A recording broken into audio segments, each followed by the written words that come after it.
Hi, welcome back guys. This is your friend, Parallel Deku, back with another fanfiction. This is the series of What If Deku Met Young Aizawa. Now before starting, please give this video a like. And subscribe to the channel if you want more videos like this. Now let's get into the fanfic. Midoriya, at some point along the line, has started to believe it when other people tell him that he must have a villain magnet quirk. He isn't sure what other option there is for this number of villain attacks centered around him. It started when it was Midoriya's turn for the grocery run. The dorm system has been in place for a few months at this point, and everything has settled nicely. The students make their own breakfast and lunches, and the class rotates on who cooks dinner for the rest of the dorm. While it was supposed to be spread evenly, they find through trial and error that there are only a handful of people in 1A whose food is edible, and the schedule is remade accordingly. Bakugo ends up cooking the most often, and is the most likely to ignore the schedule entirely, frequently being heard yelling that he doesn't trust other people in his kitchen. The class as a whole is starting to develop an immunity to the absurd amount of skis Bakugo uses, especially the self-proclaimed Baku Squad, who he cooks every meal for, and Midoriya himself, a veteran to the spice cabinet the Bakugos used leniently. Grocery runs happen every other Sunday on a rotating schedule. They try to go in pairs, but after Mineta's expulsion, there was a gap between his leaving and Shinsu's entrance into the hero course, leaving one person to go by themselves. Midoriya volunteered to do it alone, claiming it was only a short distance between the school and the store they use and that it wouldn't be a big deal this once on the grounds of him having access to Shinsu for his future grocery shopping partner. As someone who was normally stuck with Todoroki, who was renowned for refusing to help by anything that wasn't cold soba, Shinsu was a breath of fresh air despite his grumpy appearance. It was accepted easily as Kaminari had been the one scheduled originally, and Uraraka jokingly called out not to get in any fights while he was out, when he left. They should have known that they jinxed it. So on Sunday, September 3rd, 2:45, Midoriya left for the grocery store at 11 a.m., vowing to be back before 2 o'clock for their class bonding exercises dash, which was code for play Super Smash Bros. And scream at each other until Aizawa received a noise complaint from neighboring buildings and threatened to expel each and every one of them. Truthfully, it was Midoriya's favorite part of the week. He and Bakugo were currently 31:29, with him winning by a small margin. The walk to the store was uneventful as walks go.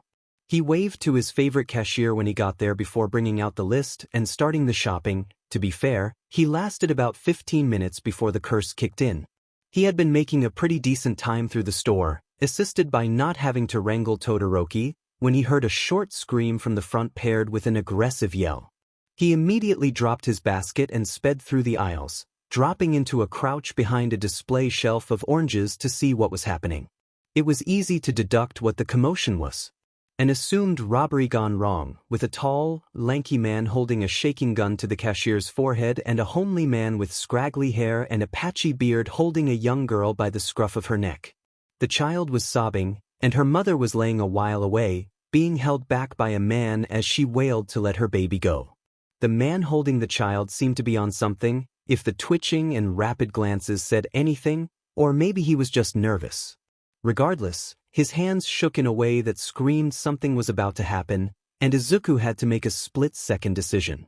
The faint click of a gun made up his mind for him, and he shot out from behind the display case with a flash of green lightning, knocking the gun from the lanky man's hand in a swift motion before he raced to get the child. This is, presumably, where he made his first mistake. He knew that the hostage took precedence, that she could be used against him if he engaged in hand-to-hand, but not everything could go to plan in the life of Midoriya Izuku. He reached the little girl in another split second, cradling her to his chest. He skidded to a stop, shielding her face against his chest, and watched them carefully. The scraggly man had what looked like a beam of light charging in his hands, slowly growing brighter, and the lanky one was running towards Midoriya with his hand outstretched, presumably a 5-finger contact quirk he was intending to use. He felt something pang in his chest, a moment of terror as a child in a life-or-death situation, before turning and hugging his body around the girl. He whispered near silently in her ear, "It's all right, you're okay. You did so well," and prayed that would be enough to comfort her in the moment. The second the last word left his mouth, he saw her eyes start to glow a faint golden color, her tears streaming liquid gold down her face. Just as the beam of light got blindingly bright and he felt the beginning of someone touching the back of his neck, they suddenly burst into a stream of gold, encasing her and Midoriya in their light with a sobbed scream, her body shaking in his grip. If you were to ask Class 1A what happened to Midoriya Izuku, they would look away and shrug. Some would get tears in their eyes, others would just hunch down and growl and, "I don't even know." If you were to ask Aizawa what happened to his student, he would sigh and shake his head, murmuring something of, "problem child," with a near mournful voice. If you were to ask Nezu what happened to one of his prized pupils, he would twitch, unnoticeable to the untrained eye, and the subject would switch before you could blink. If you were to ask Midoriya what happened to Midoriya Izuku, he would laugh and tell you the story of a group of friends who wanted to be heroes and of the boy who appeared out of thin air. When he woke up, the first thing he noticed was that everything hurt. It felt as if he had been run down by a truck, and then backed up over once more to make sure he was out. He opened his eyes slowly, expecting to see the all-too-familiar hospital wing that he found himself in once a week with recovery girls scowling at him, the ferocity of a grandmother who deals with way too much sheet plastered on her face. Instead, he saw a grocery store, completely empty and dark. He sat up slowly, looking around to get his bearings. Things were similar, but he would be lying if he said they were the same. It was the same building, just decorated differently and with different items. It was dark because the lights were off, and instead of midday like it had been when he passed out, it looked like the middle of the night, which would also explain why there wasn't anybody with him. Why would they just leave him in a grocery store though? This was clearly the same one. Why wouldn't anybody come and bring him back to UA for recovery? What happened to the little girl? And why did everything change, not even in a renovation way but more in a retro way? He went back in time. He sat up fully, pulling himself to his feet as he cursed himself out. You just had to go in without backup, didn't you, Izuku? You just couldn't bring Ida or Uraraka with you. You couldn't ask Aizawa-sensei to come with you to the store this once? You had to be the martyr and go by yourself. He would go to the grocery store with Todoroki for the rest of his life if it meant he could wake up and discover this was a bad dream. He hobbled slowly to the main doors, his hips popping uncomfortably and his back tight with pain. He opened the door reluctantly, expecting there to be some alarm, but was pleasantly surprised to find there wasn't one. As he looked around, he saw a few key details that further solidified his theory on time travel. The house down the block that held the tea shop wasn't built yet, and a few other buildings were either non-existent or dramatically different from what they had been a few hours ago. He looked around for a second, before taking in a deep breath and starting the short walk back to UA. Hopefully Nezu would understand. What was that code that had to do with time travel? They learned it not too long ago. SDC 502? He arrived at the gate, and before he could press a buzzer, a static noise came over the filter with an unfamiliar voice greeting him. Are you in need of assistance, young man? This is probably the current principal. That's not a good sign. STC 502. He mumbled, wincing at his raspy voice. Oh dear, the voice muttered. Come in. As he walked through the gate, an unfamiliar person was seen approaching him from the main building. They were awfully quick, and he wondered if it was a minor teleportation quirk. Or maybe they're just fast. Before he could think much further on it, a soft hand gripped his upper arm gently, leading him to the building. You look a little worse for wear, don't you? Why are you here in the middle of the night? Izuku found himself asking, rather than the traditional greeting or even a, hello, thank you for helping me. They just laughed lightly, continuing to guide them through the halls. He noticed they hadn't changed much, but he was far too tired and in far too much pain to let him know that much. I have an anti-sleep quirk. A principal's job is never over, you know. I find it easiest to get my paperwork done when there aren't other distractions. Izuku hummed in response. If he were in any other situation, he would find that absolutely fascinating. As it was, however, he could only find it in him to give a quiet hum of acknowledgement as they reached the hospital wing. They made their way in, and Izuku all but collapsed on the nearest cot. I summoned Recovery Girl. She'll be here soon, she lives on campus for things such as these events. The principal stated simply. In the meantime, would you mind telling me what year you're from and how you got here? Izuku groaned at the thought of having to talk with his voice feeling as roughed up as it was, but nodded. What he really wanted to do was sleep for a year and a half, but this was important. I'm from September 3rd, 2/45. He whispered. His throat hurt like a beach, and he really wished he had some water. Oh, there's a glass of water. This man is a godsend. The principal laughed at that, and Midoriya blushed when he realized he had muttered it, choosing to look around the room rather than make eye contact. It was mostly the same as his time, the only differences being minor and arbitrary, things he only knew from the absurd amount of time he spent in the hospital wing with a broken something or other. Well, that is interesting, isn't it? It is currently September 4th, 2/30. It seems you've traveled back 15 years, young man. Izuku felt any ounce of tiredness in his body drain out immediately as he shot up into a sitting position. 15 years? The longest known time jump is only a year and a half. How did I get so far back? He yelled, his voice crackling. It made sense, in a way. Since Nedzu wasn't the current principal, he would be lying if he said he hadn't expected it to be farther back than what was considered normal because of the circumstances, but to hear it in words, that is a good question indeed. Let's start from the beginning, shall we? Tell me what happened. And so Izuku explained everything. The dorm system because of the villain attacks, how he volunteered to go by himself for the grocery run because of the odd number of students, the two villains and the little girl. How all three quirks seemed to touch him at the same time, and how he woke up in the same building, and knew he had time traveled because of the different interior and the different buildings around. His head was fuzzy around the edges with exhaustion and his eyes struggled to stay open, but he was at least sure he got the major details correct. Well, that is curious, isn't it? If their quirks are unknown, and you were hit by all three at once, I doubt we are going to have any information on how long this will last. I do have an unfortunate hunch that this isn't going to be a day trip, though, I must warn you. Because of circumstances, it won't be like one singular quirk where you'll come back once it wears off. This seems like a one-way trip. He said regretfully. Was your quirk activated? He asked almost gently. Midoriya felt his heart stop in his chest. A one-way trip? That means he won't be able to see Uraraka again. He can't see Todoroki again. He can't beat Bakugo in Smash Bros. Later today. He can't welcome Shinso into their class and break down their walls to befriend them. He can't. He won't ever see them again. Or at least not for another 15 years. How is he supposed to? Young man. A voice broke through his spiral. He noticed there were tears rolling down his cheeks. He coughed before saying, Midoriya Izuku. That's my name, Midoriya Izuku. And it was active, but I don't think it would have affected the situation. It's a power-up quirk that stockpiles energy, basically.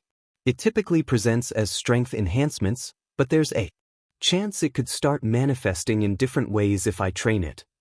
The principal hummed in response, looking deep in thought. Well, it might have given the other quirks the energy to complete the time jump if it's a stockpile quirk. Those stockpiles aren't normally that strong. Izuku rubbed the back of his neck sheepishly. I was a really late bloomer. It didn't come in until I was 14. Apparently it was so strong it could have blown my limbs off before I developed muscle mass. By that time, it had stockpiled a lot of energy. The principal nodded, looking a little skeptical but not questioning it further. They lapsed into a silence, and Izuku took that time to look the man over to see if he recognized him from any hero research. He was tall and thin, with deep black hair braided back from his face, ending somewhere on his upper back. He had dark black eyes, and white rings around his pupil that looked like tree trunk lines. He had deep eye bags under his eyes, presumably because of his quirk, and was clean-shaven with light freckles on his nose and a mole under his right eye. He was wearing a long black robe, neat white strips of fabric tying around his chest in an intricate design, and had a white cloak draped over his shoulders. Breaking up his overall sophisticated look, however, were the pink bunny slippers adorned on his feet, worn from use with little smiles and fluffy cotton tails. He overall looked completely unfamiliar, and Izuku found himself wondering just who this man was and how he was so unknown. If he had an anti-sleep quirk, it would make sense for him to be an underground hero, but even then Izuku had never seen him on any of his forums he browsed. Maybe. This better be good, Tsukishima-mun. If I was woken up and dragged to work at 12:30 in the morning for no reason, then I will personally make sure you get a good night's rest, despite that quirk of yours. She cut herself off as she saw Midoriya sitting there, looking sheepish. Where did you find a child?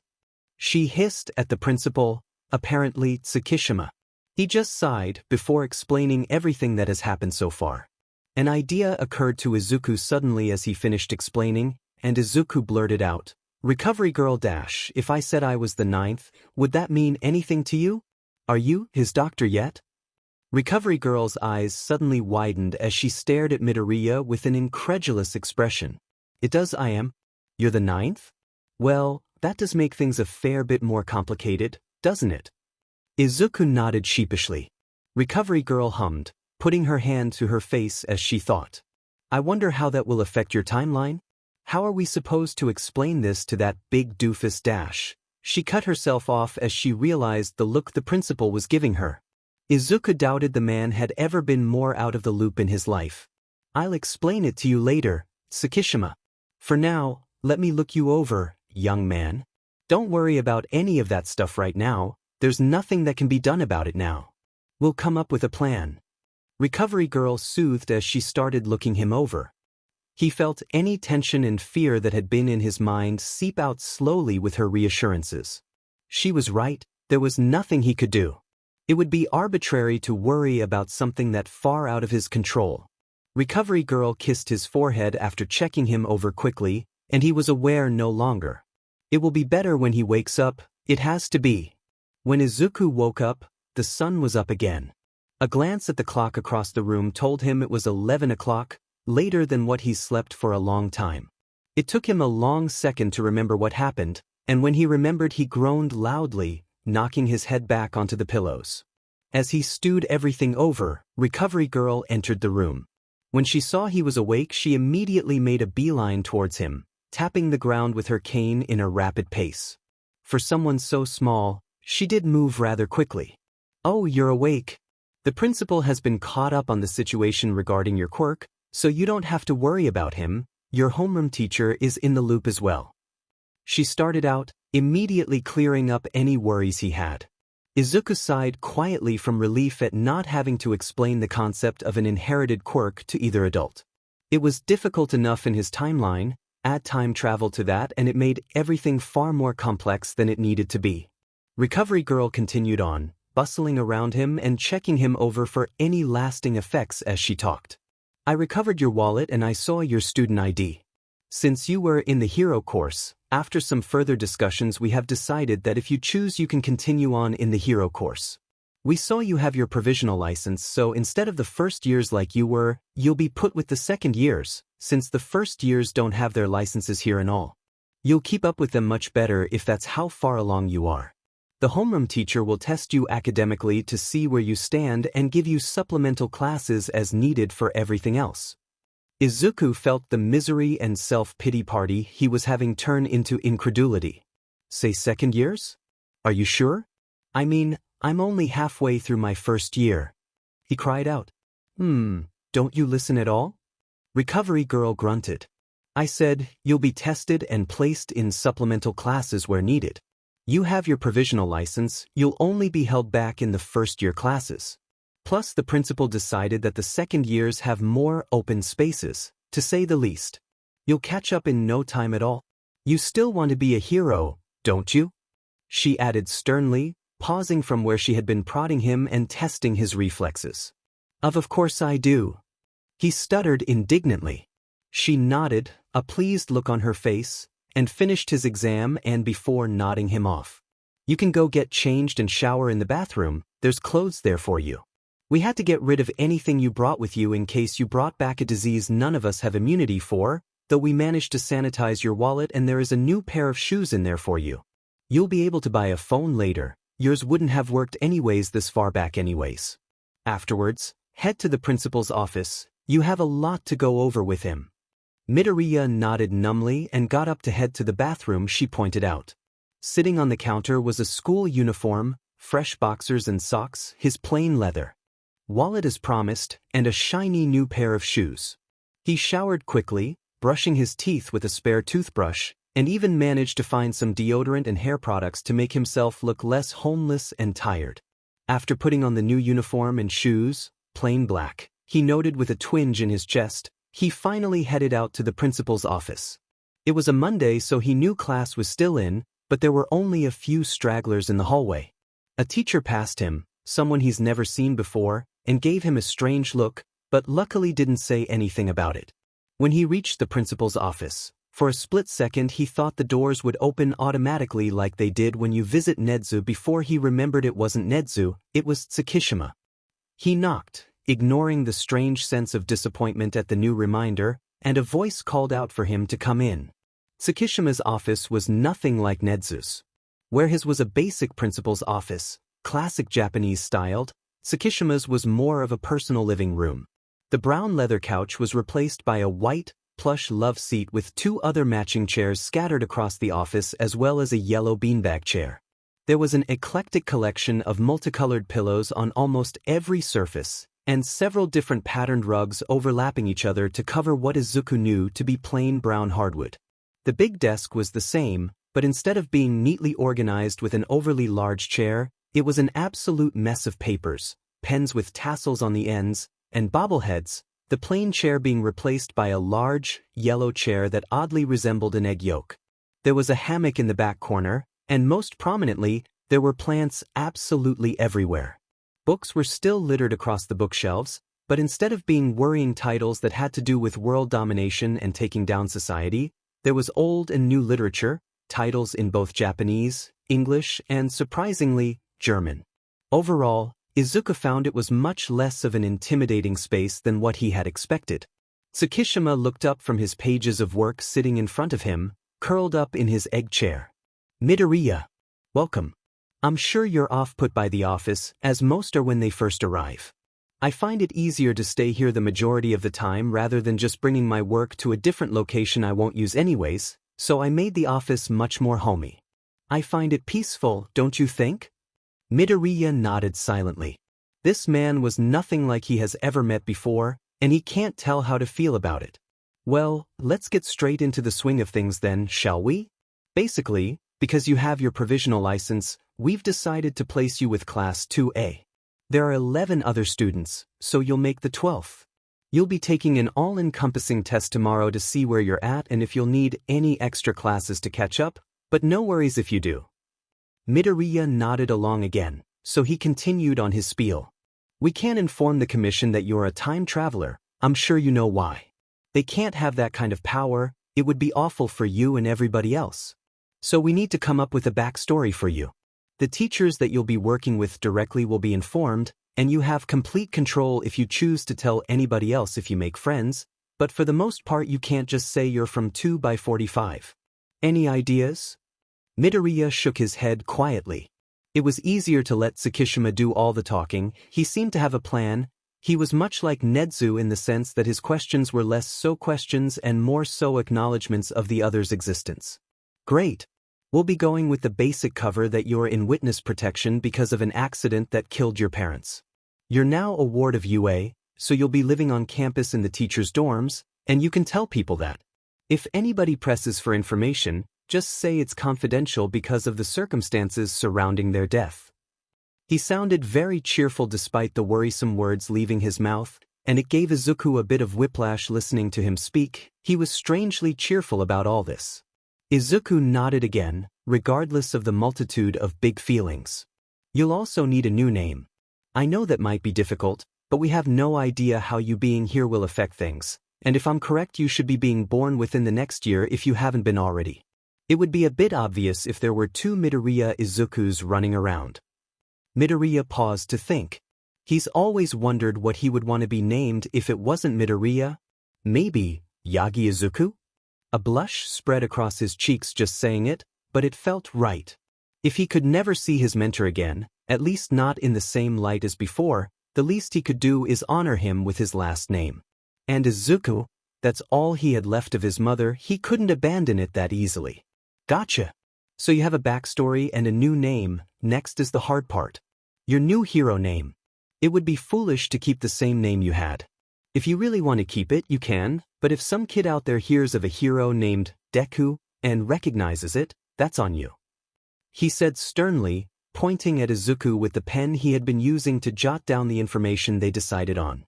It was less intimidating than it should have been because of the pink pom-pom on the end. He paused, thinking everything over. He had never really had the option to think of a hero name. Everything he came up with as a child was some play off of All Might, and once Uraraka reclaimed Deku for him, it was pretty much cemented that that would be his hero name. Well, there was always tomorrow's hero Quandam. Tsukishima paused, pen hovering above the paper. Quandam. Pretty on the nose, isn't it? Izuku smiled, though it was more so a grimace than anything. I don't fit, I might as well embrace it. Tsukishima nodded, his lips twitching down slightly at his explanation, almost in pity. Well, now it's on to the less fun parts. We have a lot of paperwork to draft up. I have some connections to get everything done, but we need to craft you a whole new identity. 2.5 hours later, Izuku's hand was cramped from holding a pen for so long, and there were so many applications and different paperwork spread around them that Izuku couldn't tell what was what. Tsukishima nodded finally, putting his pen down, and stating, and that's it. The paperwork is over. I'll get this expedited. You'll be legally Yagi Izuku, born July 15th, 2/15 by the end of the week. I'll get you a birth certificate with fake names on it for the parents, an ID, a student card, and your new provisional license as soon as I have them. We'll have your quirk registered as stockpile. If someone asks what it means, just tell them that you're stockpiling your own energy rather than predecessors through One for All. Sound good? Izuku nodded, yawning slightly. He glanced down at his watch before adding on, your new homeroom teacher will be in soon. You can go ahead and rest on whatever you want until then. I know things have been draining this past day. And wasn't that the understatement of the century? Izuku woke up yesterday morning with life as normal, and now he's 15 years in the past with a different name, no friends, and no family. The grief hasn't struck him yet, but he knows it will soon. For now, he'll nap, and wait to meet his new teacher. He wondered faintly if they would be anything like Aizawa-sensei, but didn't have time to think further before he collapsed in the hammock, out like a light before his head fully hit the net. He woke up from his nap to voices. When he had fallen asleep, it was just him and the principal, so this must be his new homeroom teacher. He opened his eyes to look around, only to see Nedzu? He stared for a minute, his mind still waking up, before he suddenly groaned miserably as the realization that Nedzu was going to be his homeroom teacher. They both turned and looked at him at the noise, and as Izuku turned into a strawberry, Nedzu laughed cheerfully. I take it that you know me?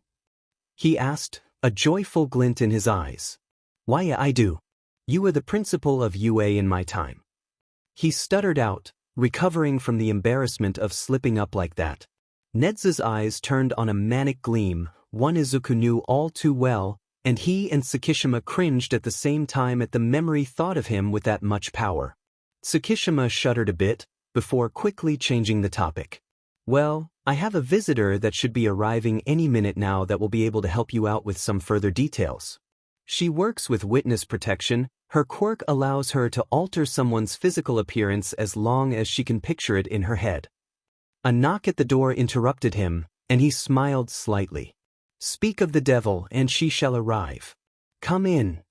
A woman, incredibly tall with dark brown hair tied back in a tight bun at the top of her neck, entered.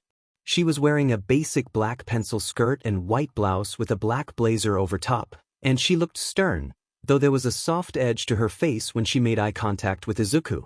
This is the boy? Time skip, am I right? Tsukishima nodded, leaning back in his egg chair. That's him. You two can talk it over, change him up a little, and then we can discuss everything else when Nedzu and him leave for the dorms. Izuku was curious as to what they would be discussing, but he figured it wasn't his business if he wasn't involved in the conversation. He's sure he'll be informed if it's important. The woman turned towards him and had a slight smile on her face as she sat in the chair in front of Izuku. So, is there anything specific you would want? Generally, things I can change are height, hair color, eye color, and any marks that would give you away, such as any special moles or scars. Izuku hesitated, thinking it over. He's never thought about what he wanted to look like. He was just him. Though being taller did sound nice. My biological dad had white hair, so maybe that? And maybe longer too, like shoulder length? And a few inches taller would be nice, for sure. Of course, and for your eye color? Do you want any of these scars gone? Izuku paused. His scars reminded him of where he came from. Reminds him of his fight with Todoroki, of his battle against Muscular, of saving Koda and Eri. He couldn't imagine being who he is without them, so he shook his head. No, I'd like to keep the scars. Plus, to be honest with you, I would probably end up getting similar ones anyways. My quirk is a little strong. And any colored eyes will work, I'm not picky. Maybe gray? She nodded. Gray it is. Take a few deep breaths for me, give me your hand, and I'll get started. It'll feel a little weird, and you'll get some sharp growing pains from the height being added, but it won't be excruciating. Izuku nodded and started familiar breathing exercises, stretching his hand forward for the woman to take. Sure enough, a few seconds after she made contact with him, his lower back, hips, and knees started aching with sharp, radiating pain, though it wasn't severe at all.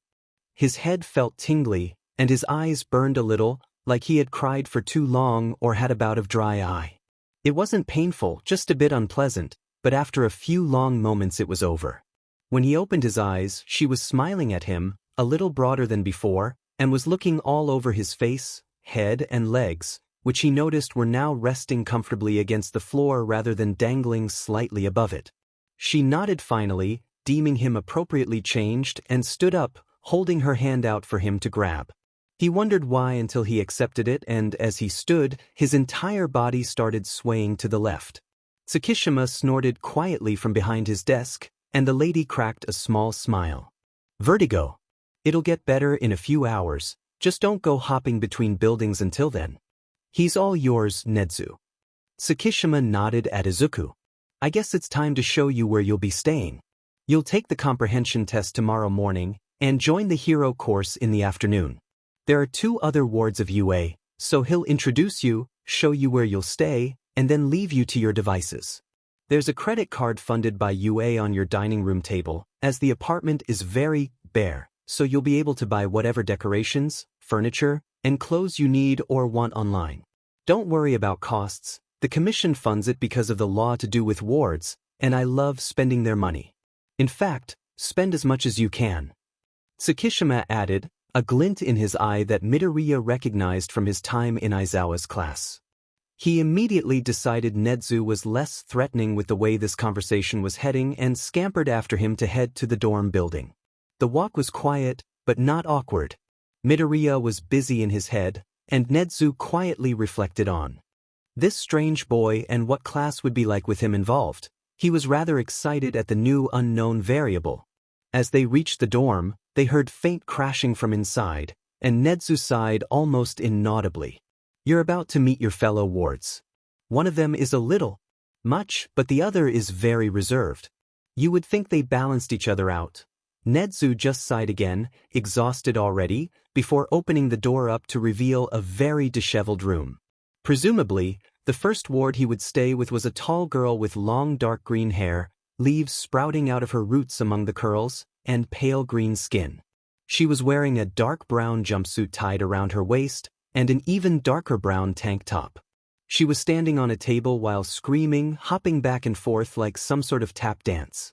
On the floor, the reason for her panic jumping, there was a figure with dark black hair swatting at an overly large cockroach with a broom.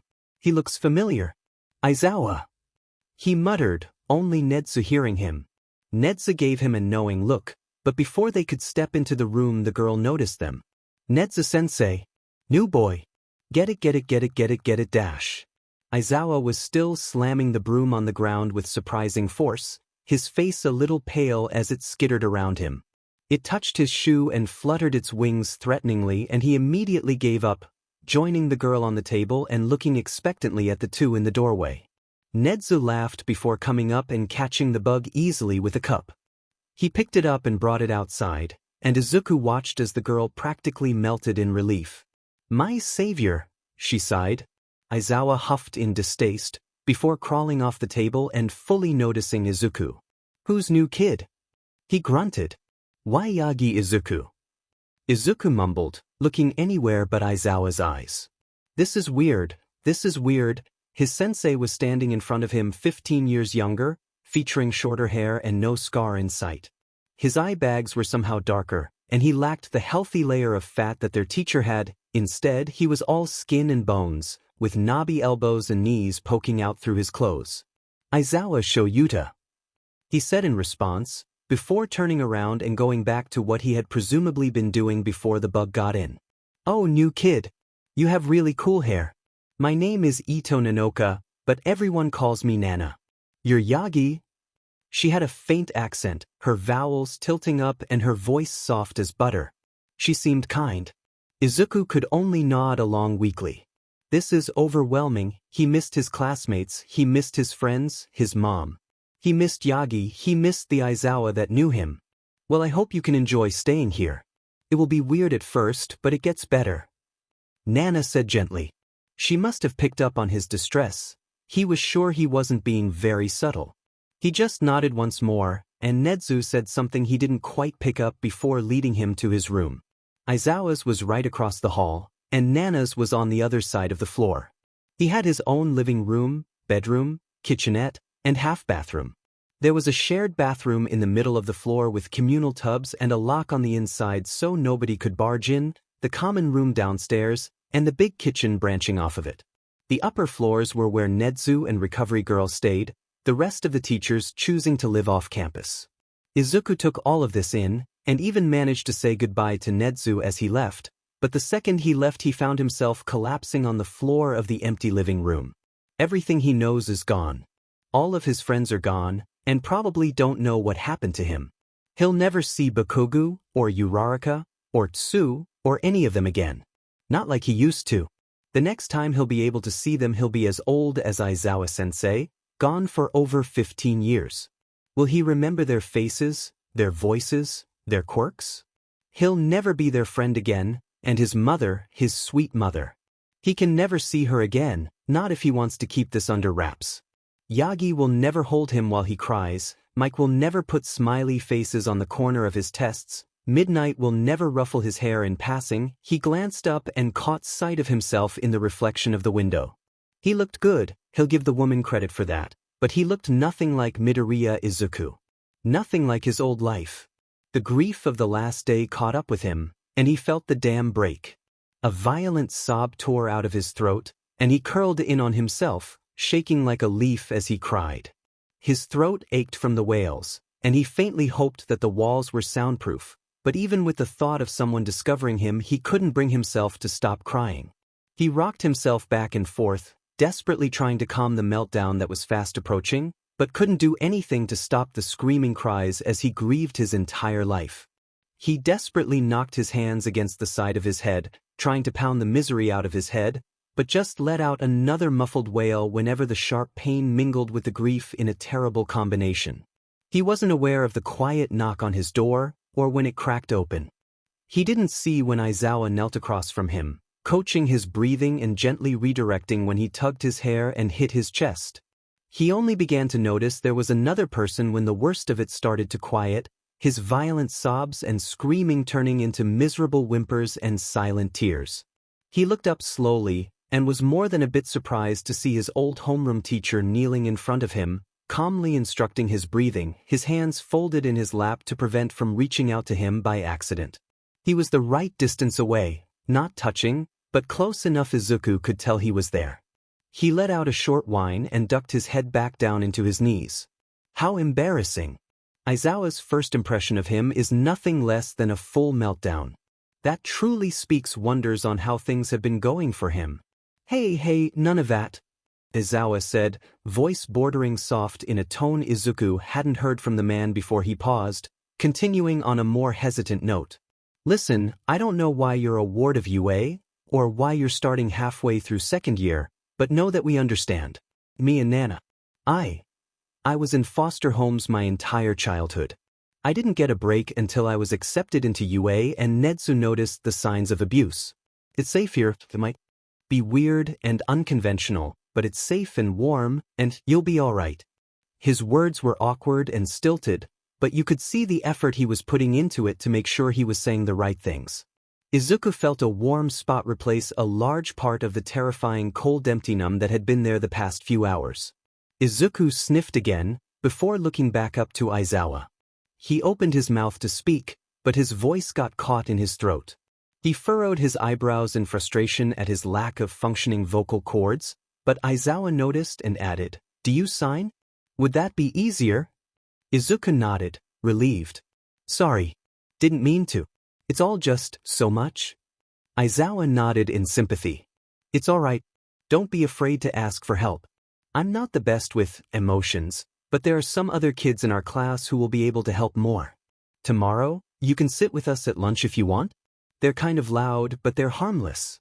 Just like Nana, she's loud and mouthy, but she's harmless and could never hurt a fly." Aizawa said, a gentle look on his face as he thought about his apparent friends. Izuku hesitated before nodding, signing a simple, "Thank you." Aizawa blushed and looked away before nodding and mumbling, "I'm glad you're a little better. I was going to just let you cry it out. I know sometimes that's necessary, but then it started getting scary and I was worried. Let me know if you need anything, alright Yagi?" Izuku nodded again, and gave Aizawa a small smile as he got up to leave. His lips twitched a little, but he just blushed again and left quickly, shutting the door behind him. Who knew Aizawa used to be cute? Izuku hummed to himself as he rocked a bit to further soothe his shot nerves. It was nice to have someone help him, much better than going through those alone. None of his old friends had ever seen him freak out like that, and his mom didn't understand or know how to help, so he tended to just lock himself up in his room whenever he was overwhelmed. It was different, but nice nonetheless. Aizawa was rough around the edges, but he was kind. It was something he already knew from the peeks into his personal life that showed through his teaching persona, but seeing it up close was different. As Izuku went to bed that night, exhausted and over everything, he didn't feel as miserable as he did before. He'll see them all again one day, he just needs to survive until then. Maybe this won't be half bad. The next morning, he woke up earlier than what he wanted. The extra sleep from the day before plus falling asleep so early last night unfortunately meant waking up at 4 instead of his healthy 6. He laid still for a moment, wallowing over the unfortunate string of events he's gone through, before deciding it was as good a time as any to do some online shopping for his new dorm apartment. Just as the principal had mentioned, there was a standard laptop with an innocent-looking credit card sitting next to it on the table in the kitchen. Glancing around the apartment, he noticed that Tsukishima was right when he said it was bare bones. The living room was an open concept with a panel of windows sitting on the wall facing the door, a perfect view of the forest being overlooked. The floors were dark oak and seemed slightly worn from time, and the walls were a clean, pristine white. To the left, there was an open kitchenette with a sink, fridge, oven, and microwave, all stainless steel and relatively new-looking. A small, two-person table was set neatly against the front wall in the kitchen, where the laptop and credit card was. To the right of the living room, there was a wall with 2 doors. The closest to the door was the half-bath, looking almost identical to the one he had in the student dorms. The final door on the left was his bedroom. It had the same dark oak floors as the rest of the house, with the same white walls as well. It featured a standard full-sized bed with provided UA sheets, not exactly the softest material but tolerable. It didn't have any other furniture in the room besides that, but it had a large glass door with a balcony leading outside on the back wall. The balcony was the same as it had been in the student dorms, and Izuku felt a flash of nostalgia at the sudden prominent memory of Aoyama leaving him a mildly threatening cheese platter. Izuku sighed as he stretched out before sitting down at the table and getting to work. He's never had to decorate a house before, his mom always did all of that, but he's sure he can figure out the necessities and take it from there. His first goal was to go to a website that sold phones. He told himself if he wanted to make any friends, he would need to be able to keep in contact with them. Picking out one of the newer, for this time at least, models of his favorite brand, he picked same-day DLVRY and submitted it immediately. He wasn't shy to admit he was a product of his generation. Moving to some of the more basic items, he found all of his usual hygiene products plus a few to account for his new hairstyle and picked out basic kitchen utensils, pots and pans, and dishware to get it over with. It was easy to find things he knew he used on a daily basis, and it took him almost no time at all to pick out all of the basic apartment accessories he would need and some electronics that caught his eye. Moving on to the larger pieces of furniture, he found a large, green couch and a few neutral-colored bean bags to scatter around the living room, as well as a multitude of pillows to pile on the couch, chairs, bed, and floor. There was a basic hanging cocoon chair advertised for pressure therapy, and he debated for no less than a minute before determining that it wouldn't hurt to try it out and added it to his cart. For his bedroom, he picked out some basic cotton sheets he knew had a good texture paired with a soft-looking comforter, as well as a matching set of furniture with a headboard, desk, dresser, and nightstand, all a dark stain that would match the floors relatively well. He added a desk chair, reminiscent of the one in Sakishima's office except for the dark green color it featured. It just looked so comfy that when he saw it he couldn't help himself, a large dark-colored rug, and some fun accessories for his room and was ready to check out, until he saw the hero merchandise section. It wasn't a large selection, but he added a few All Might posters and a figurine that looked like the one he had as a kid, as well as a keychain for his bag. It hurt looking at the face of the man who didn't know him anymore, but he felt almost empty without it all. Picking out school supplies was Izuku's personal favorite pastime, and with an assortment of different colored notebooks, highlighters, pens, pencils, and folders in his cart, it wasn't hard to see why. He struggled to find a backpack for a while. He had never had to pick out a new one with him having the same highlighter yellow one since elementary and all, but he found a lighter shade of a yellow bag, just reminiscent enough of his old bag he decided it was perfect. Finally, last but not least, he deep-dived across several clothing websites to pick out a new wardrobe. He debated sticking with his usual fashion of odd shirts and plain looks, but ultimately decided that while Deku might dress like that, Quandam wouldn't, maybe just an upgraded version? He sat for a moment, thinking over how he was supposed to put together an outfit that wasn't a t-shirt and jeans, when he realized it all at once. Clearing his throat, he pushed his face into his best Bakuga scowl, and stared at his computer as if it had just insulted his very being. The Bakugus were the most fashion-forward people he knew. Auntie Mistuki would never let him walk around looking like a fashion disaster, so if he just pretended that she was dressing him up like she used to when he was younger it will all fall into place. Ingenious!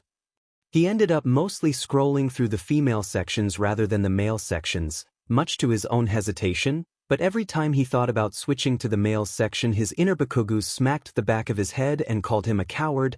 It was a very effective method of shopping. For his shirts, he varied between a wide variety of neutral options, his favorites being turtlenecks, button-ups, t-shirts, and a few comfortable-looking hoodies. Most of the tees were graphic, much to his inner auntie's chagrin, so much for rebranding, but the overall way he was determined to style them felt different enough that he wasn't particularly upset with himself. His favorite hoodie he picked out by far was the forest green and cream-colored hoodie with large, floppy bunny ears coming from the hood. For pants, he picked out a pair of light blue straight-legged jeans, a dark gray baggier pair of jeans, a pair of gray sweats, and 2 long skirts that would swish around his ankles comfortably, one black and one green. He had decided they had looked too comfy to pass up on. He picked out a multitude of workout clothes, sleepwear, boxers and socks, as well as a formal outfit that featured a white shirt and a dark gray tux to go with it, and finally he moved on to shoes. He picked a plain pair of black dress shoes, a pair of Doc Martens that looked kind of cool, and a pair of classic Converse he had always wanted but never had the money to get, and the shopping was finally over. By the time his spree was done, it was about time for him to leave. He chose the same-day shipping for all of his orders, before submitting them and moving to get ready for school. His shower was nice, the hot water did wonders for washing off the tension he had been carrying, and he donned the same clothes he wore the day before packing his laptop in the laptop bag provided and heading out to the school. He couldn't help but mourn a bit at the idea he was doing his first day of second year without anybody by his side, but shook it off enough to leave the dorms without breaking down again. He knows he's never been in this part of the building before. Despite being in UA for more than half a year, he had yet to stray too far beyond his usual classroom and the lunchroom, or the weight room and training fields. Class 2A was in an entirely different part of the building, and he knew he would get lost, leading to him leaving his room an entire 30 minutes early so he could try and get there on time. He can do it. Okay, he overestimated his ability to navigate the absolute hell that was UA. He definitely can't do it. It had been about 25 minutes of his mindless wandering, and he was completely and utterly lost. He was finally reaching the acceptance part of the 5 stages of grief. He experienced over his inevitable demise from Nedzu absolutely murdering him for being late on his first day, when suddenly an overly loud voice drew his attention.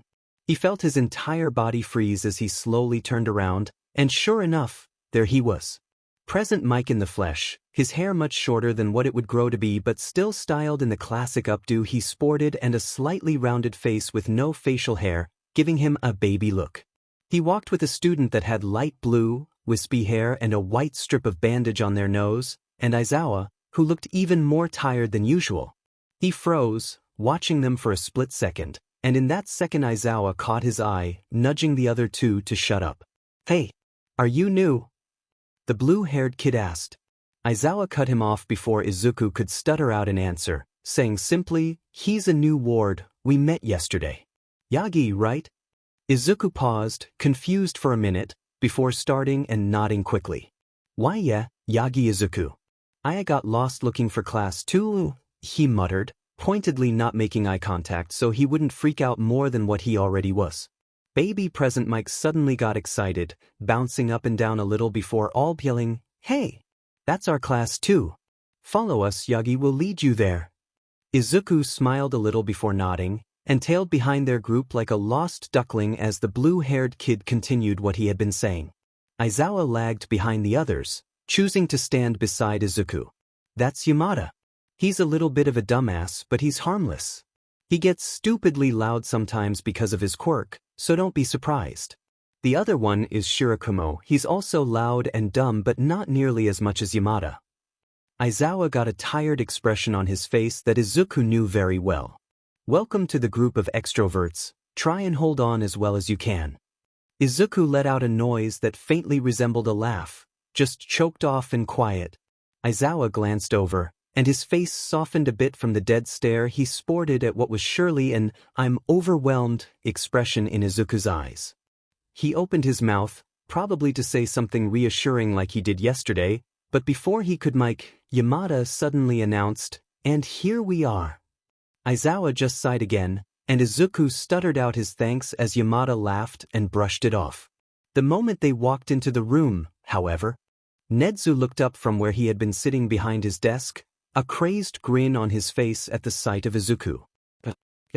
"Brilliant timing. I just finished uploading the test you'll be taking. We'll get that set up for you and you can begin." Nedzu let out a manic, joy-filled cackle and everybody in the room paled a few shades in response. "Dude," Yamada whispered, "what did you do to Nedzu already? His tests are awful." Izuku laughed quietly, his voice only a bit strained, before explaining in a hushed voice. "I'm skipping a grade. I'm technically still a first year, I guess. Where I come from, we already had our provisional licenses, so the principal decided to put me with 2A so I wouldn't be held back. Because of that I have to take an academic placement test to see what classes I'll have to take extra work for." Yamada and Shirakumo looked faint at the idea. "Only a first year? You're a baby," Shirakumo mumbled, his face pale. Izuku blushed scarlet, before quickly scurrying away to Nedzu's desk to get the test set up on his laptop to avoid responding to that comment. Because class would still be happening in the same room, Izuku was allowed to wear headphones connected to his laptop that would play a simple study track. He was informed he would have until lunch to complete as much of it as he could, but not to stress if he couldn't finish it all or skipped a few questions. As the first bell rang, Izuku took off. The majority of it was pretty easy, like science, quirk theory, and English. He struggled more with literature, since he hadn't had the time to complete all of the books that the rest of them did, and math was about as he remembered.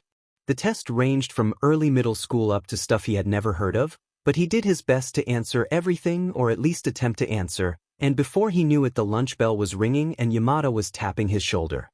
"Dude, watching you take that test was insane. Yamada said while Izuku submitted it and packed the laptop into his bag. Your fingers were moving so fast, and every once in a while you would start muttering real quiet and fast. Nobody could make out a single word of what you were saying. Izuku laughed sheepishly and rubbed the back of his neck. Sorry. I know that was probably distracting. Everybody always yells at me to knock it off when I do that. Sometimes my brain just moves so fast I end up saying it aloud, you know? Yamada and Shirakumo got a bewildered expression on their faces, and Aizawa just stared flatly at Izuku that somehow conveyed, "Are you serious?" perfectly, something he recognized from his homeroom's endeavors. "No, dude, it's fine," Shirakumo said, his voice light but his expression a little pinched. "We could barely hear you, you didn't distract anybody. And even if we could hear you more, we get it. Sometimes you have to think out loud, nobody here will judge you for that." Izuku felt his face redden even further and he opened and closed his mouth a few times, struggling to find words to say, before settling on nodding with a small smile. Aizawa's lips twitched again and he looked away quickly, and Yamada and Shirakumo both smiled so brightly it was almost blinding.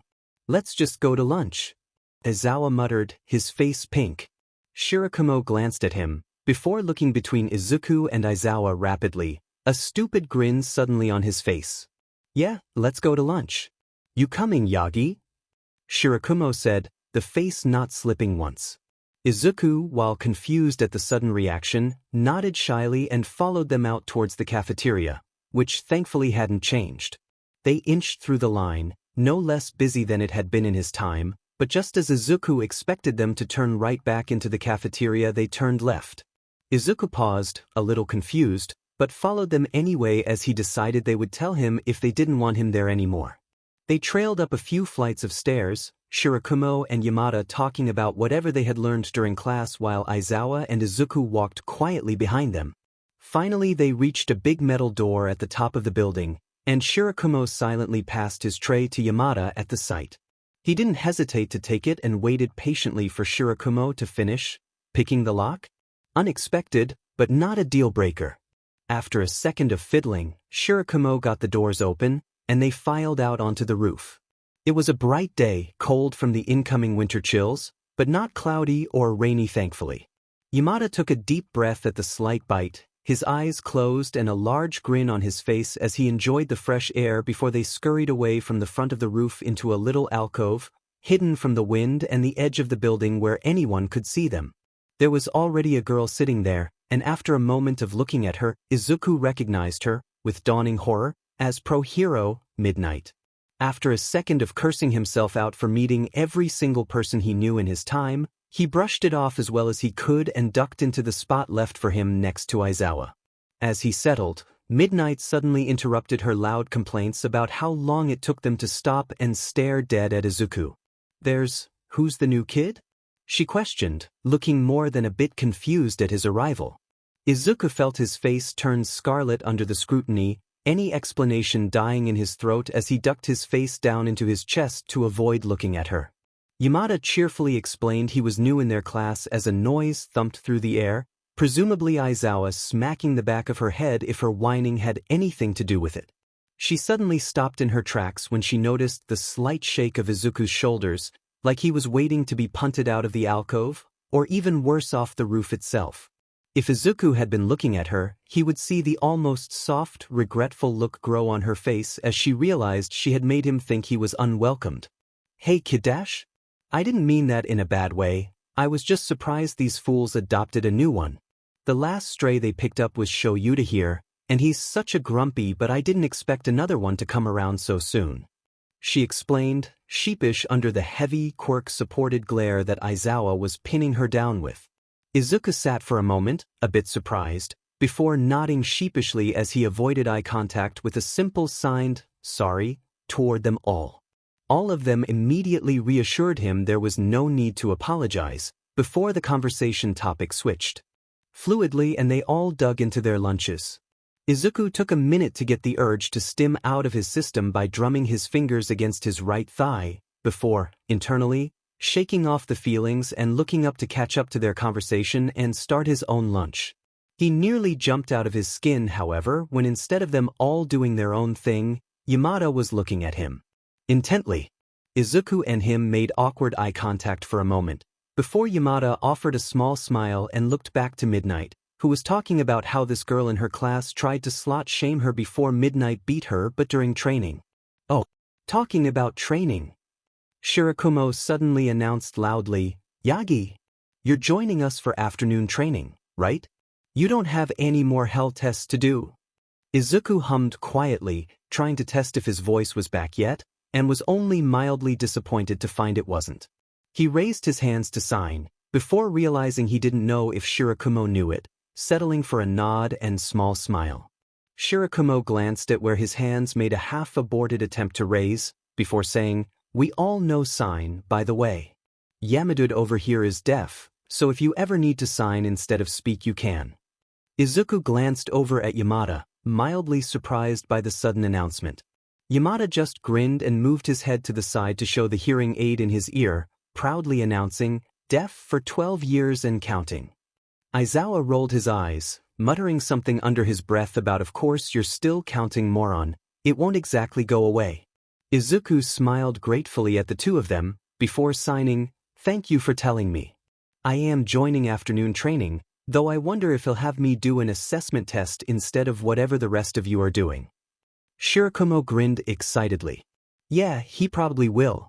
On the first day of school he had us go through all these tests you do in middle school, except he let us use our quirks to help us out. It was super cool, except for the threat of someone going home if they didn't take it seriously enough. That was less cool, more scary." Izuku had to physically restrain himself from laughing aloud. So Aizawa got his dirty first day trick from Nezu? He somehow wasn't surprised by this revelation.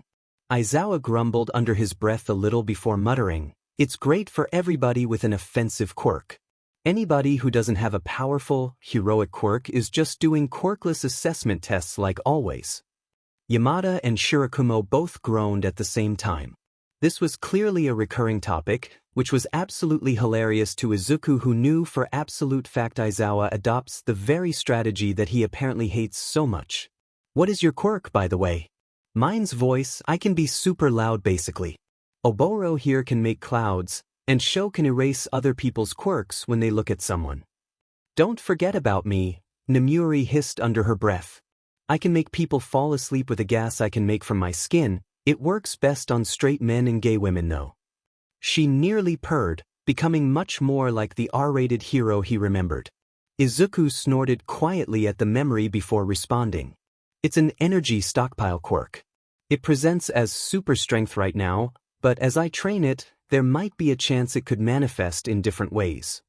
Yamada grinned, bouncing slightly at the revelation. "That's so super cool, dude. Imagine all the things you could do with that. How does it work?" Izuku felt his throat loosen up at the excitement he showed and the genuine interest on the others' faces, and he couldn't help the smile and slight bounce he did in return as he started to ramble about his quirk. "It's like this massive buildup of energy and power. Whenever I use it, you see these red lines on my arms, and when I channel it through my whole body there's this green lightning that goes off. I was a pretty late bloomer. There were these weird requirements for it to develop, so by the time it manifested I had stockpiled a bunch of energy for it. I can only use about 20% of it right now. If I use any more it breaks my bones, and I have to switch to using my legs in fights because of the damage it left in my arms, but it's getting better." He stuttered out excitedly. The more he talked, the more he bounced or moved his arms. He completely missed the look Shirakumo was giving Aizawa, who was blushing and avoiding looking directly at Izuku, or the way Yamada had a big grin on his face and appeared as if he couldn't look away. And that's how the rest of the lunch party went. With Yamada or Shirakumo spurring Izuku on his tangents to open him up more, Yamada followed his movements with just as much passion. Aizawa was unable to look at him for more than a few seconds without feeling fire burning on his cheeks, and Shirakumo barely restrained his laughter at Izuku's oblivion of the two boys who were looking at him as if he was carved by the gods themselves. Meanwhile Midnight, or Kiyama as she informed him, was slowly realizing that the boy with white hair and a blinding grin was off limits by the way he already had Aizawa and Yamada wrapped around his little finger. Nobody really knew it at the time, but the rooftop gang had just gained a new member, and everything would be changed because of it. Izuku was startled out of his current ramble, one on All Might and the foundation that was built around his symbol of peace, by the distant sound of the bell ringing. He paused when the entire group suddenly jumped to their feet as if they were burned, but he realized not a full second later that they were nowhere near their classrooms, and that the walk was most definitely not meant to be fit in between the first and the last bell. They sprinted blindly down the hallways, and Shirakumo managed to wheeze out a small, "Trust me, you don't want to be late for Nedzu's class." If it was anything like Aizawa's homeroom, he believed him wholeheartedly. Izuku had, at some point in the mad sprint for their lives, activated a low level of Ofa, leaving the others in the dust as they tried and failed to catch up with him. Izuku entered the classroom a solid 15 seconds earlier than the rest of them, with the other three entering the classroom and rushing to their seats just as the final bell rang, dirty glares on their faces and sweat beading down their necks. By the looks of exasperation their classmates gave them, this wasn't as uncommon an occurrence as Shirakumo had tried to make him believe. Just as the three of them collapsed, Nedzu popped up from behind the desk. Izuku would have been startled had he not had Aizawa for homeroom, who was particularly fond of popping out of thin air to startle his students into constant vigilance and better spatial awareness. Izuku is starting to pick up a lot of clues on who Aizawa borrowed his teaching skill set from. Just on time. Nedzu laughed, his smile less of a smile and more of a toothy grin. "Make sure you get here a little bit before the late bell, all right, boys?" The four of them immediately shivered and nodded furiously, ignoring the small coughs and snorts the other students let out at their shaking. Nedzu just smiled again, very distinctly not comforting-like. "Well, now that everybody is here, we can begin. Today will be quirked sparring against a partner of your choosing. After 2 rounds, you'll switch partners. Now that there's 12 of us, there will be even pairs, and nobody will have to pair up with me." The sudden palpable relief that flooded the room made Izuku jump a little. "Apparently, you don't want to spar with Nedzu. He'll keep that one in mind. Yagi, normally I would have you do an assessment, but I trust your previous homeroom teacher well enough that I'll let it slide. At the end of the PRD, I want you to go to the support labs and submit your design for your costume. They'll get it done for you soon." Izuku nodded, and the class started filing out the doors after grabbing their costume cases while Izuku got his gym uniform from Nedzu's desk. As they got to the locker room, Izuku found an empty locker near the other three and stripped off his uniform without thinking too heavily on it. He had just taken off his button-up when a quiet gasp distracted him. He turned and looked and saw Yamada looking directly at the lines and starbursts littered across his back. Once he turned, Yamada paled dramatically at the full extent. Izuku wasn't ashamed of his scars. He wasn't exactly proud of them, per se, but he definitely wasn't embarrassed by them, which is why he surprised himself by flinching back when Yamada moved towards him slightly. Minutely, but still noticeable by the way Yamada paused and looked up at him. "Dude, where did you get those?" he murmured. His expression was unreadable, but the pale tint to his skin said enough. Izuku paused. He could go with the answer Tsukishima gave him, that he was in witness protection and couldn't tell them, but it wasn't really true in this case. This was just good old-fashioned bullying. Nothing to do with time travel. Plus, they had all been so welcoming, the least he could do is tell them a half-truth. He laughed sheepishly and rubbed the back of his neck, accidentally exposing another scar on his ribs. By this time, both Aizawa and Shirakumo were watching him as well, watching with a worrying mix of concern, anger, and distress. "Ah, well, you know how I said I was a late bloomer?" he said sheepishly, looking away from them almost shyly as he unfolded his gym uniform. They all nodded, none of them understanding, and Izuku winced internally at having to spell it out. "Well, I was a really late bloomer. Like, I didn't get my quirk until I was 14, late. There was this weird activation requirement and everything. But regardless, for the first 14 years of my life, people thought I was quirkless. I was a false negative." He scowled slightly as he looked down, grabbing his gym shirt and pulling it on. "Let's just say nobody likes the quirkless kid. The boy who used to be my best friend did most of this. His quirk lets him make explosions from his sweat, and I got in his way a lot. Some of them came from the other students, and the ones on my hands are from my quirk.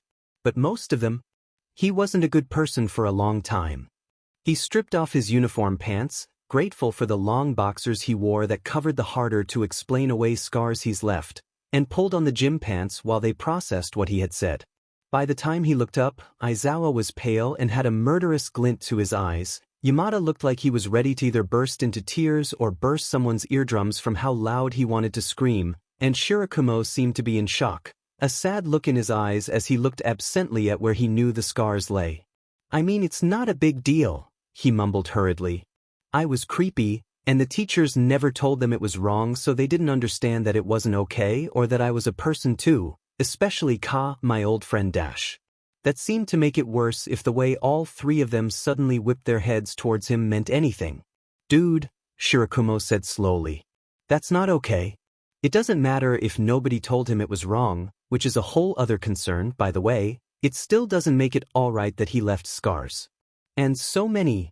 It looks like you've been a pro for over a decade, but you're younger than us." Izuku rubbed the back of his neck again in a nervous tick, shifting to tuck his hair away from his eyes before bouncing lightly on his toes. "Can we drop it? We're going to be late if we don't go." Aizawa didn't look at him, but he turned around and started putting his hero costume on. He noted that it was remarkably similar to the one he had as an adult, no visible differences in it except the shape and color of the goggles. Shirakumo's costume was super cool and well suited for his personality, and Yamada's was also mostly the same, save the lack of a directional speaker and a different style of jacket. Overall, Izuku wasn't very surprised but still found it awesome to see them looking like such pros. They all headed out, not really talking much until one of the girls Izuku hasn't met yet came up to him with something in her hand. She was kind-looking with dark hair and eyes and no visible quirk. "She smiles like Uraraka," a small voice whispered in his head. It was already getting easier to ignore the pangs in the bottom part of his chest. "Hey Yagi, right? I noticed your hair is pretty long, and it can be annoying to spar with your hair on your face, so I have a hair tie for you if you want it." He had been worried about that. The thought of having to fight with his hair in his eyes was frustrating at the least, but his hair products wouldn't be coming in until this afternoon. He thanked her as he took it from her, and looked down at the band with a barely concealed confusion on his face. Yamada snorted quietly, the first sound he's made since the locker room, and moved forward. "Here, let me... Oh. I've had so many foster sisters I can't even begin to count them all." Izuku handed the tie off to him and turned around, letting him start to fiddle with his hair. He had expected Yamada to just pull it into a ponytail, but instead he gathered the hair at the top of his head into sections and started braiding his hair into a plait. "It'll be better in a braid than pulled back in a ponytail, especially if you're not used to having your hair back," Yamada explained. "It'll give you a headache if you go straight into pulling your hair into tight buns. A braid will keep it back out of your face and won't hurt your scalp." He tied off the end of it with a snap and let out a pleased hum, and he looked at his work. "Plus, you're kinda cute with your hair back like that." Izuku felt his face turn scarlet as he sputtered so hard he felt like his brain was rebooting. That was unexpected. He heard Shirakumo cackle and Aizawa huffed quietly, but it took a good couple of seconds for his brain to stop blue screening.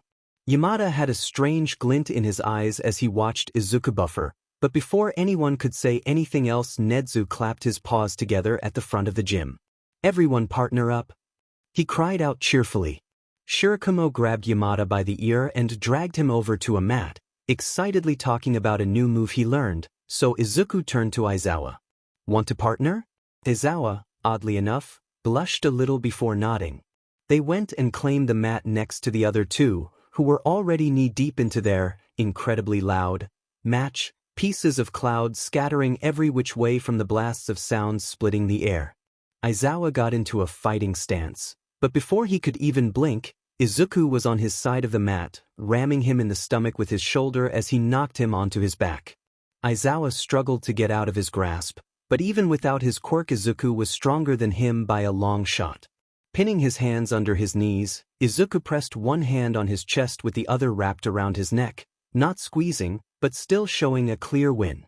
After a second, Izuku released him, a small smile on his face as he offered his hand out to Aizawa to help him up. Aizawa laid on the mat recovering for a minute, but eventually accepted the hand and stood. Where the hell did you learn to do that? I thought you were a first-year student before today? Izuku laughed and scuffed his shoes on the mat, looking away shyly. My old teacher, he was pretty strict. He was really fond of making us do quirkless sparring and the whole there's no start in battle thing. I learned how to be quick, whether my quirk is reliable at the moment or not.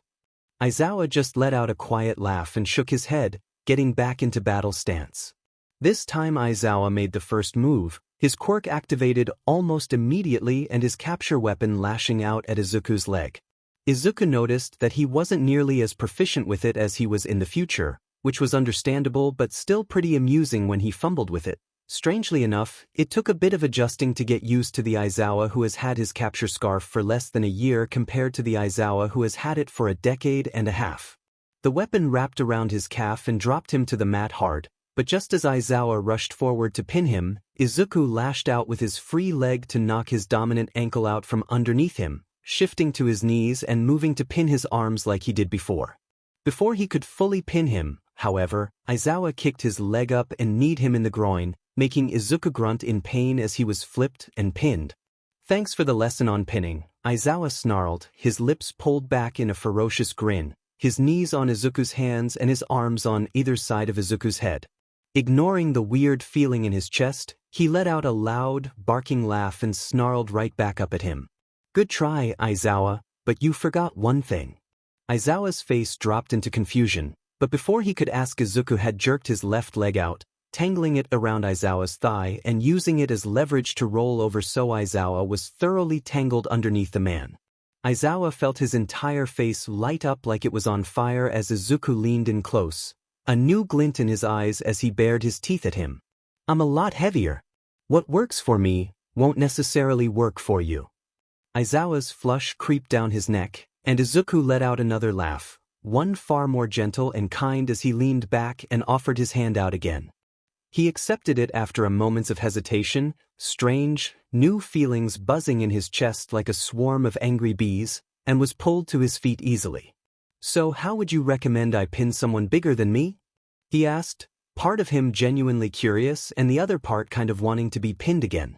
Izuku's face went from manic joy to a sunshine-wise smile in less than a second, and he immediately started bouncing up and down in excitement.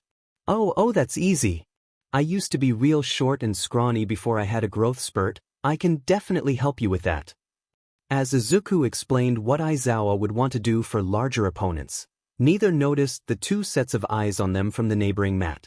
Yamada watched with a small blush on his ears, listening as Izuku explained the how-to of the technique, and Shirakumo just glanced between the three of his friends with a small grin on his face.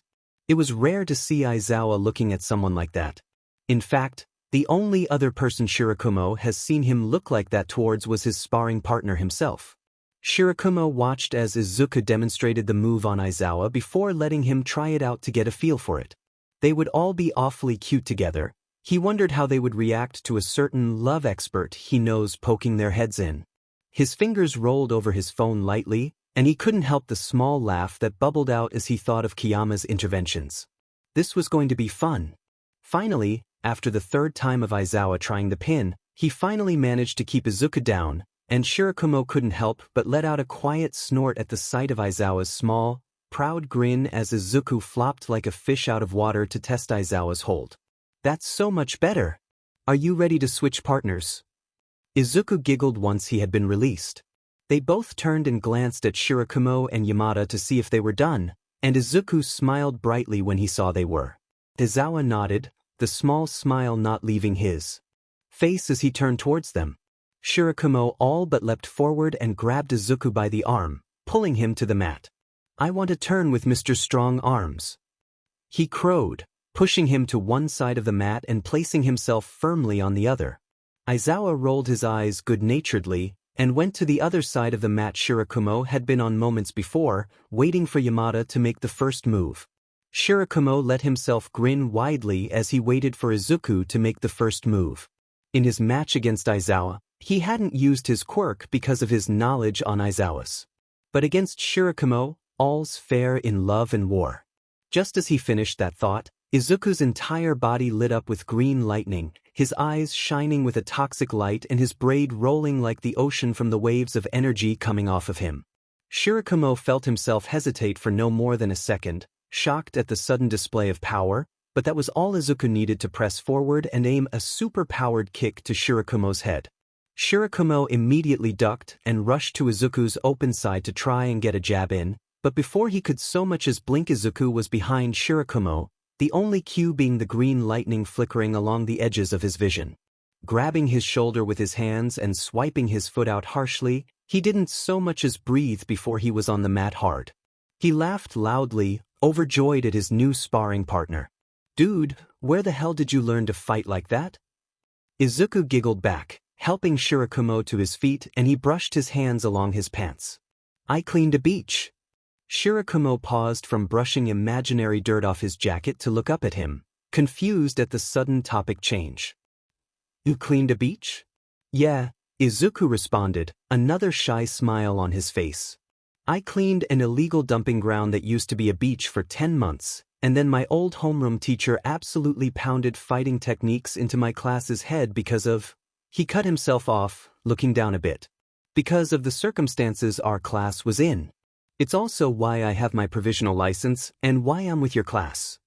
Shirakumo felt his face heat up a little bit in embarrassment from the accidentally invasive question. "Sorry, I shouldn't have asked," he trailed off sheepishly. "No, it's okay," Izuku hurriedly responded. The reason I'm in this class is because I'm in witness protection. You can't know yet?" He murmured the last part, his own neck heating up. It wasn't time, he couldn't dump that all on people he just met. Yamada and Aizawa, who definitely haven't paused their sparring to watch Izuku beat their friends but chimed in here. "You don't have to tell us anything you're not ready for," Yamada said, his voice partially drowning out Aizawa, who said something along the lines of, "not being so anxious all the DM in time." Izuku just smiled weakly. "I do want to be able to talk about it, just not yet." They all responded in some sort of affirmative, and sparring was back in gear. Izuku lost the second round against Shirakumo, who used his clouds as a cover to sneak behind Izuku and pin him, using the technique he showed Aizawa less than 10 minutes ago, Izuku noted proudly. By the time they were done discussing what they could have done differently, Netsu called out for Izuku to change and head to the support department. He said goodbye to his new friends before skittering off to the locker rooms to change back into his uniform. Unbeknownst to him, Shirakumo was currently being pummeled to the ground by Yamada, who was all but distraught he didn't get to spar with the new boy. Aizawa just grumbled something about them being immature as they wrestled on the ground, but Shirakumo didn't miss the way he watched Izuku leave. Pathetic, the lot of them. Izuku, on the other hand, was currently walking up to the support department, thinking over what he wanted his new costume to look like.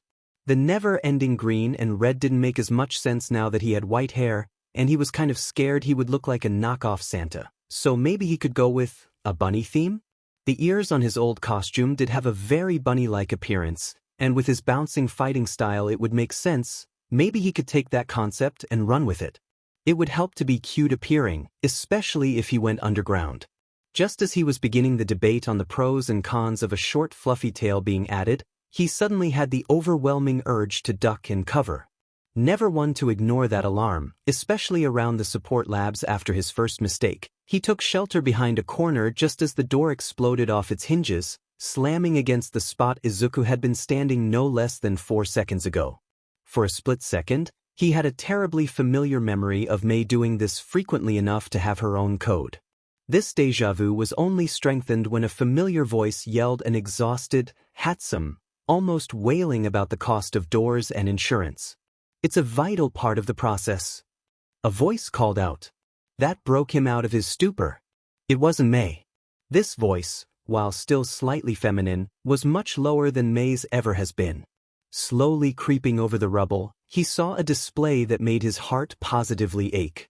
Wearing the support department uniform was a more feminine-presenting person, though still androgynous enough it gave Izuku a second thought, volunteering to stick with neutrals until he was sure, with brown dreads running down their back, a pair of goggles strapped on their head, and absolutely covered in soot, the only clean spots seen being circles around their eyes.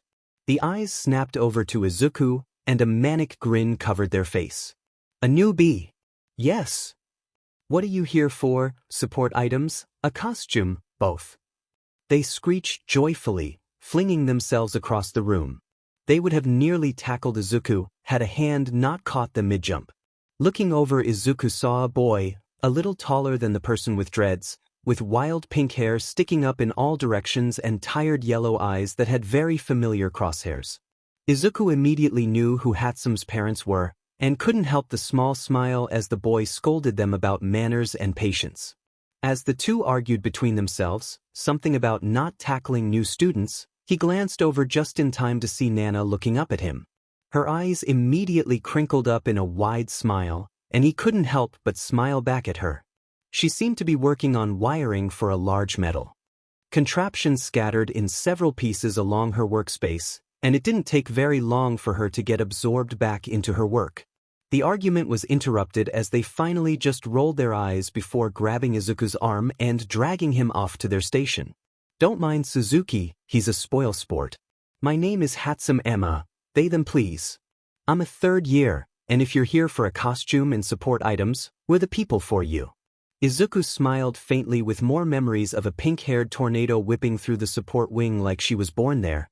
At least he knows now that he wasn't that far off. I'm Yagi Izuku.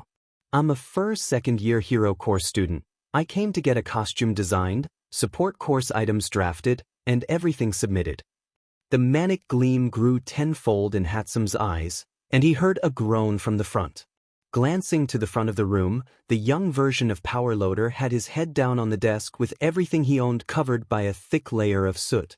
He really deserves a raise, especially considering who will be in his class in 15 years' time. If he thought the first one was bad, just wait till the second one comes along. Hatsume cheered, and together they started drafting out his costume ideas. Hatsume was just like their child in the means of wanting to add everything to a support item and was only held in check by Suzuki, who was the one who had to do the wiring and welding in any invention Hatsume determines necessary. After a long PRD of discussion on his costume ideas, quirk, and fighting style, they determined that while the bunny theme would be cute and cuddly for victims, it would do absolutely no good in just about any other situation. He needed to be taken seriously. He had seen how Aizawa was treated when they didn't know he was a hero, and he wasn't very interested in following his footsteps. Thank you very much. Since he was going underground, they decided a thick, tight-fitting back tank top-style jumpsuit for his underlayer would be a good layer between him and being stabbed. He was hesitant on showing his arms off, but Hatsume took one look at his arms through his uniform and said that it was a crime against humanity to wear anything baggy or long-sleeved. He ended up too flustered to disagree any further. Suzuki said that he liked the idea of the gloves storing power and helping his quirk, but the bulky design wouldn't help with quick fights and movements like he would need, so a quick redesign left him with black full-fingered gloves, tight and with copper material infused in them to help with his pain. It wouldn't propel his quirk any, but with the signs of pre-arthritis they decided they didn't want to risk anything. For his outer layer he would be given thick, black pants, not quite baggy but not skin-tight to give him a bit more movement options, and a jacket he could wear during the colder seasons or if he needed any extra protection for a mission. His boots were plain black with steel toes and shock-absorbent soles, and after a while of convincing from Hatsume they agreed to adding springs and air-powered jump accelerators to boost his already powerful movements without overusing his quirk. With a few hidden knives for emergencies, a first aid kit in his utility belt, and some other minor details, they were finally set. It wasn't a lot compared to other heroes, but he didn't need a lot. Almost giddy with excitement for his new costume, he walked out of the building and was surprised to see Yamada, Aizawa, and Shirakumo waiting on the steps. They turned around when they heard the door open, and Yamada and Shirakumo instead broke out into grins. Aizawa just glanced at him, but for him that might as well have been a warm hug. "You're finally done," Shirakumo crowed, jumping up from his place and spreading his arms out in joy. "That took forever." He paused suddenly and looked at Izuku with squinted eyes. "Hatsume talked to you, didn't they?" Izuku laughed, loud and sweet, and nodded his head. "Yeah, it was Hatsume. I had to talk them out of giving me a bunch of other support items and we couldn't decide on my theme, so it took a while." Yamada barked out a laugh and stood up himself, stretching his legs out a little. He turned and dragged Aizawa to his feet, who grumbled the whole time, but followed them down the stairs regardless. "Why did you guys wait?" Izuku asked. "It was Aizawa's idea," Shirakumo said, that sly smile on his face again. "We were walking past your dorm building and we saw dozens of packages in your name." Aizawa explained that all of the wards get cards sponsored from the commission, lucky, by the way, and that you probably bought a bunch of stuff for your apartment. It looked like a lot to do by yourself, so we decided to stay back and ask if we could help out. Izuku paused, before kicking himself back into gear with a shake of his head as he laughed brightly. "You all are too much. I've only known you for a day. If you want to help me set up furniture and put clothes away for hours, then yeah, feel welcome. I have to run to the grocery store later to get some stuff for the apartment. If you wanted, you could tag along." He paused, a more cheeky grin sliding onto his face. "It's the commission's money, and it's my single goal in life to spend as much of their cash as I can." Yamada let out another laugh louder than the first one, and Aizawa flashed a glowing red glare his way to shut him up. "Dude, who knew the shy kid was so evil?" Izuku just huffed, not bothering to grace him with a response. It was easier now that he was more comfortable around them since wasn't associating them with his teachers. It almost reminded him of his friends. He cut off that train of thought suddenly, frowning at himself. "They're not your friends anymore, most of them haven't even been born yet." Aizawa growled and smacked the back of Yamada's head. "Don't say stupid things," he hissed, red eyes glaring Yamada down as he waved his hands frantically in front of himself. Whenever the quirk again let up, he immediately stuttered out an apology, but Izuku just waved him off. "It's all right, I was just reminded of my old friends. I forgot where I was for a second." Izuku smiled at him to try and make him feel a little better, but he knew his smile was small and nostalgic rather than big and comforting. Yamada just blushed and rubbed the back of his head. "Still, I'm sorry. Didn't mean to bring up memories." "What were they like?" Shirakumo asked. Aizawa went to smack him too, but Izuku told him it was all right. "They were loud," he huffed. So loud. Too. I mean, one of them, he was such a stickler for the rules. He basically worshipped the ground our homeroom teacher walked on. Sensei hated it. The poor man just wanted to sleep. You would think he would be a spoil sport, but when it came down to the nitty and gritty, he was one of the first people to drop everything he trusted to save someone. He was polite, loyal, and such a good person. And once Cammy taught him how to have a sense of humor, he was actually pretty funny. He was great at sarcasm. None of us could ever tell the difference. This other one, she was so bubbly and kinda could make you happy just being near her. It was contagious. She had this awesome way of making you forget whatever you were sad or angry about and making you laugh instead. She took one of her internships with a fighting hero, even though she once wanted to be a rescue hero, because she lost a fight to one of the strongest dudes in our class and she was sad about it.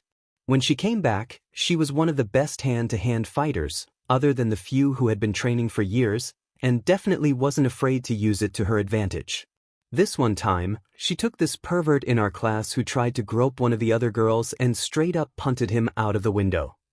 He paused, laughing at the memory of watching Mineta fly out of the window with a quirk-enhanced punt from a furious girl. Our homeroom teacher just closed his eyes and let it happen. The girls treated her like a queen for weeks.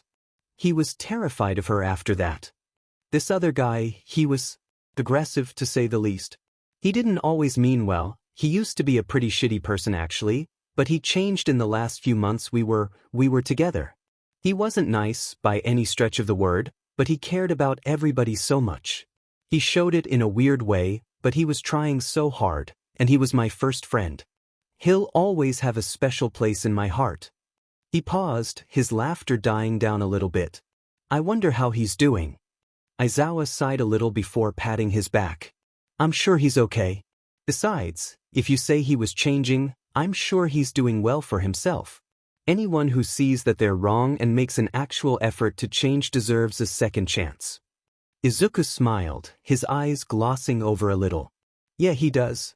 He did. When they reached the dorms, Izuku had told them his favorite memories from his old class, heavily edited of course.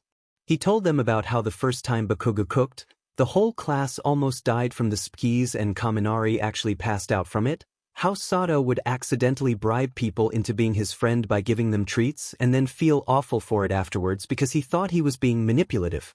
How Tokoyami would always act like this big, bad, scary emo, but when Izuku caught a glimpse into his room, he had a Sailor Moon poster on his wall and was listening to Billie Eilish of all people. How Jiro basically carried them on her back the entirety of the school festival. How his homeroom teacher would just sleep behind the desk the entire PRD, but if anyone had a question or someone was being AD, he would be there in less than a second. How he rescued Koda's spirit and body, about Eri and her love of candied apples. Everything he could think of. He thought at first that reliving the moments with his friends would be hard and remind him about everything he lost, but it didn't. He remembered how happy they all were, and felt almost lighter from it. Together, they laughed at the stupid stories as Izuku reminisced. They let him ramble about how kind everyone was, and how good of heroes they would be as they assembled furniture.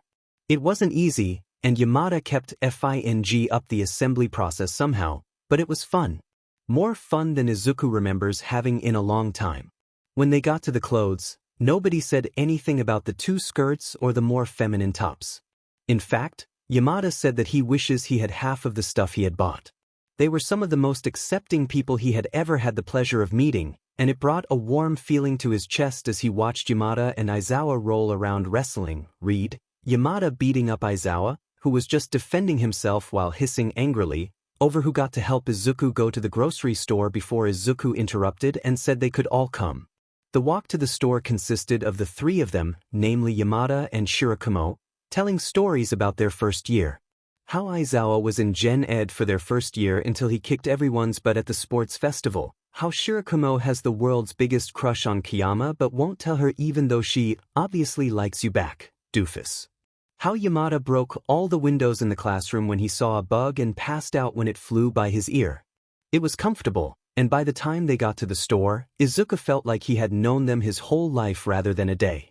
Izuku picked out some of his favorites for the apartment, plus some new stuff he had never heard of, but one of the other 3 would convince him was absolutely delicious and you have to try it dash.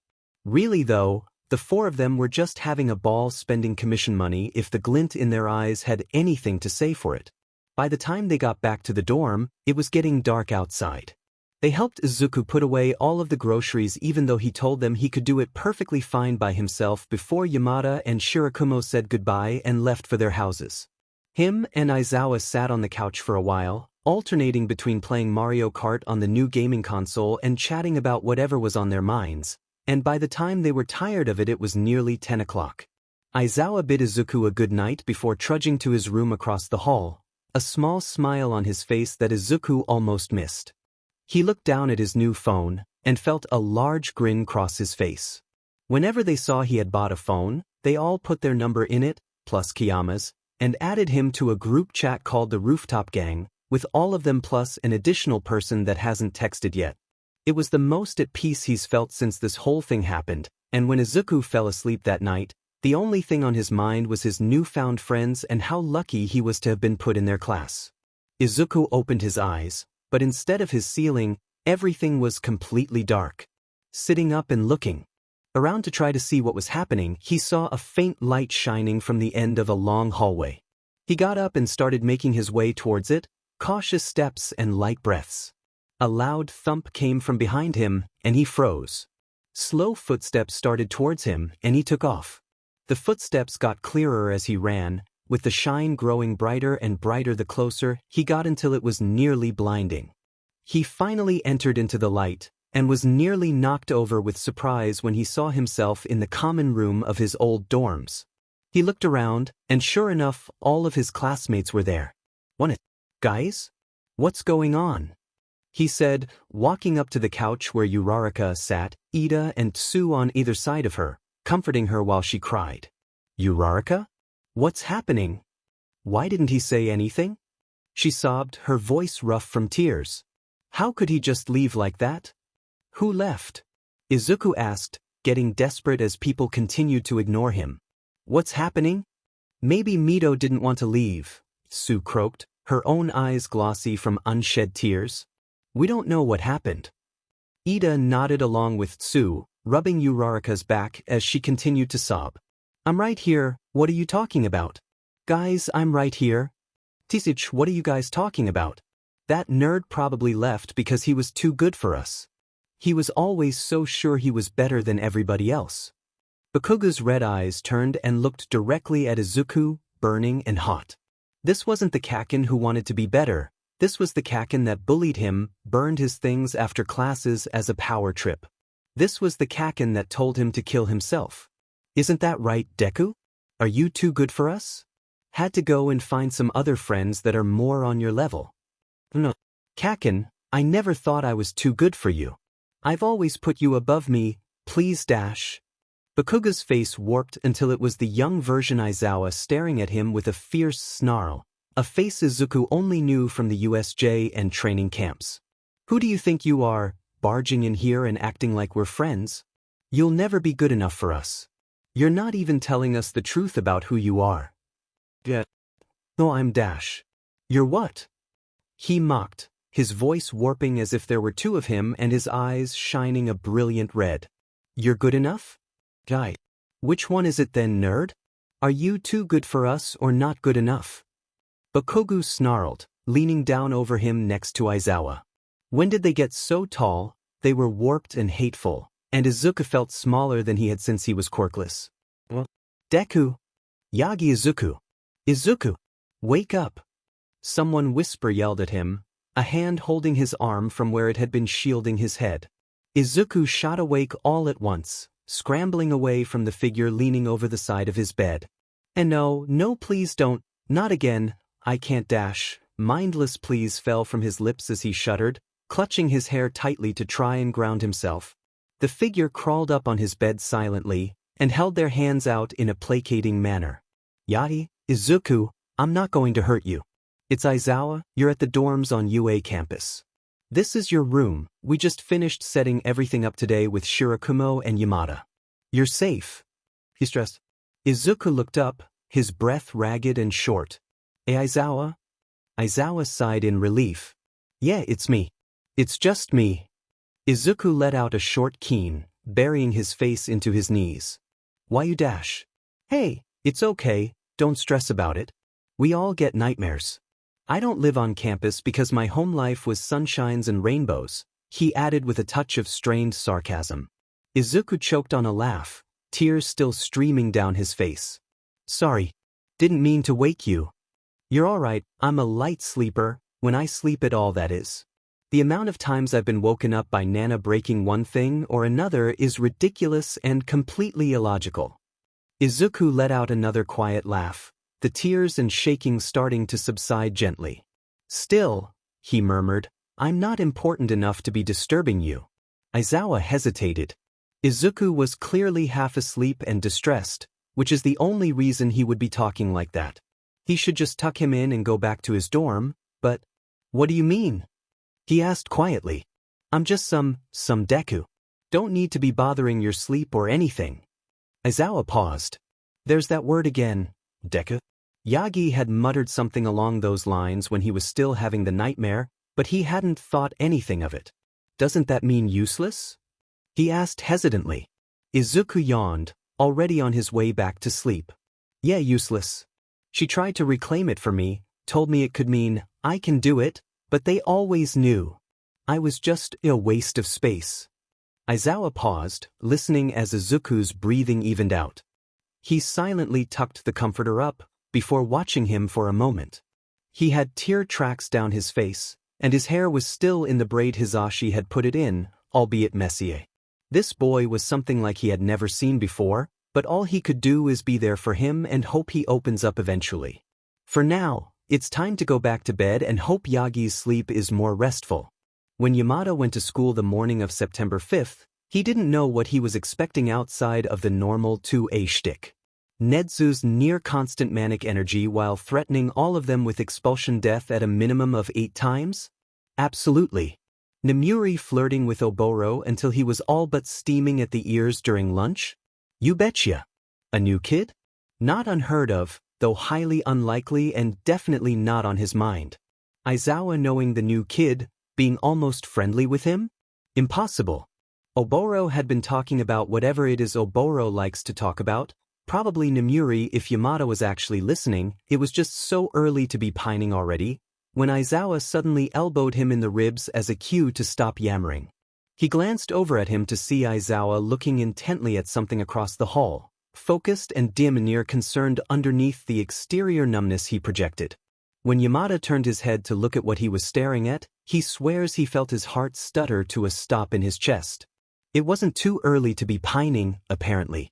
Standing there, looking like a deer in the headlights under the 3 sets of eyes staring at him, was one of the cutest boys Yamada has ever laid his eyes on. He meets a lot of cute boys in UA, but this one was someone he knew he hadn't seen before. He would remember a face like that. He took a second to gawk. His hair was wavy, reaching a bit past his shoulders, and was one of the purest white colors he's ever seen in somebody's hair.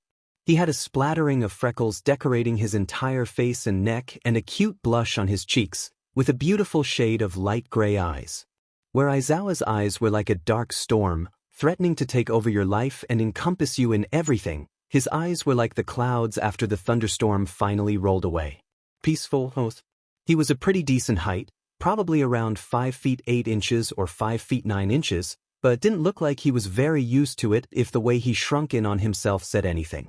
Yamada's favorite part of the boy, however, were the muscles he could see through the outline of his shirt.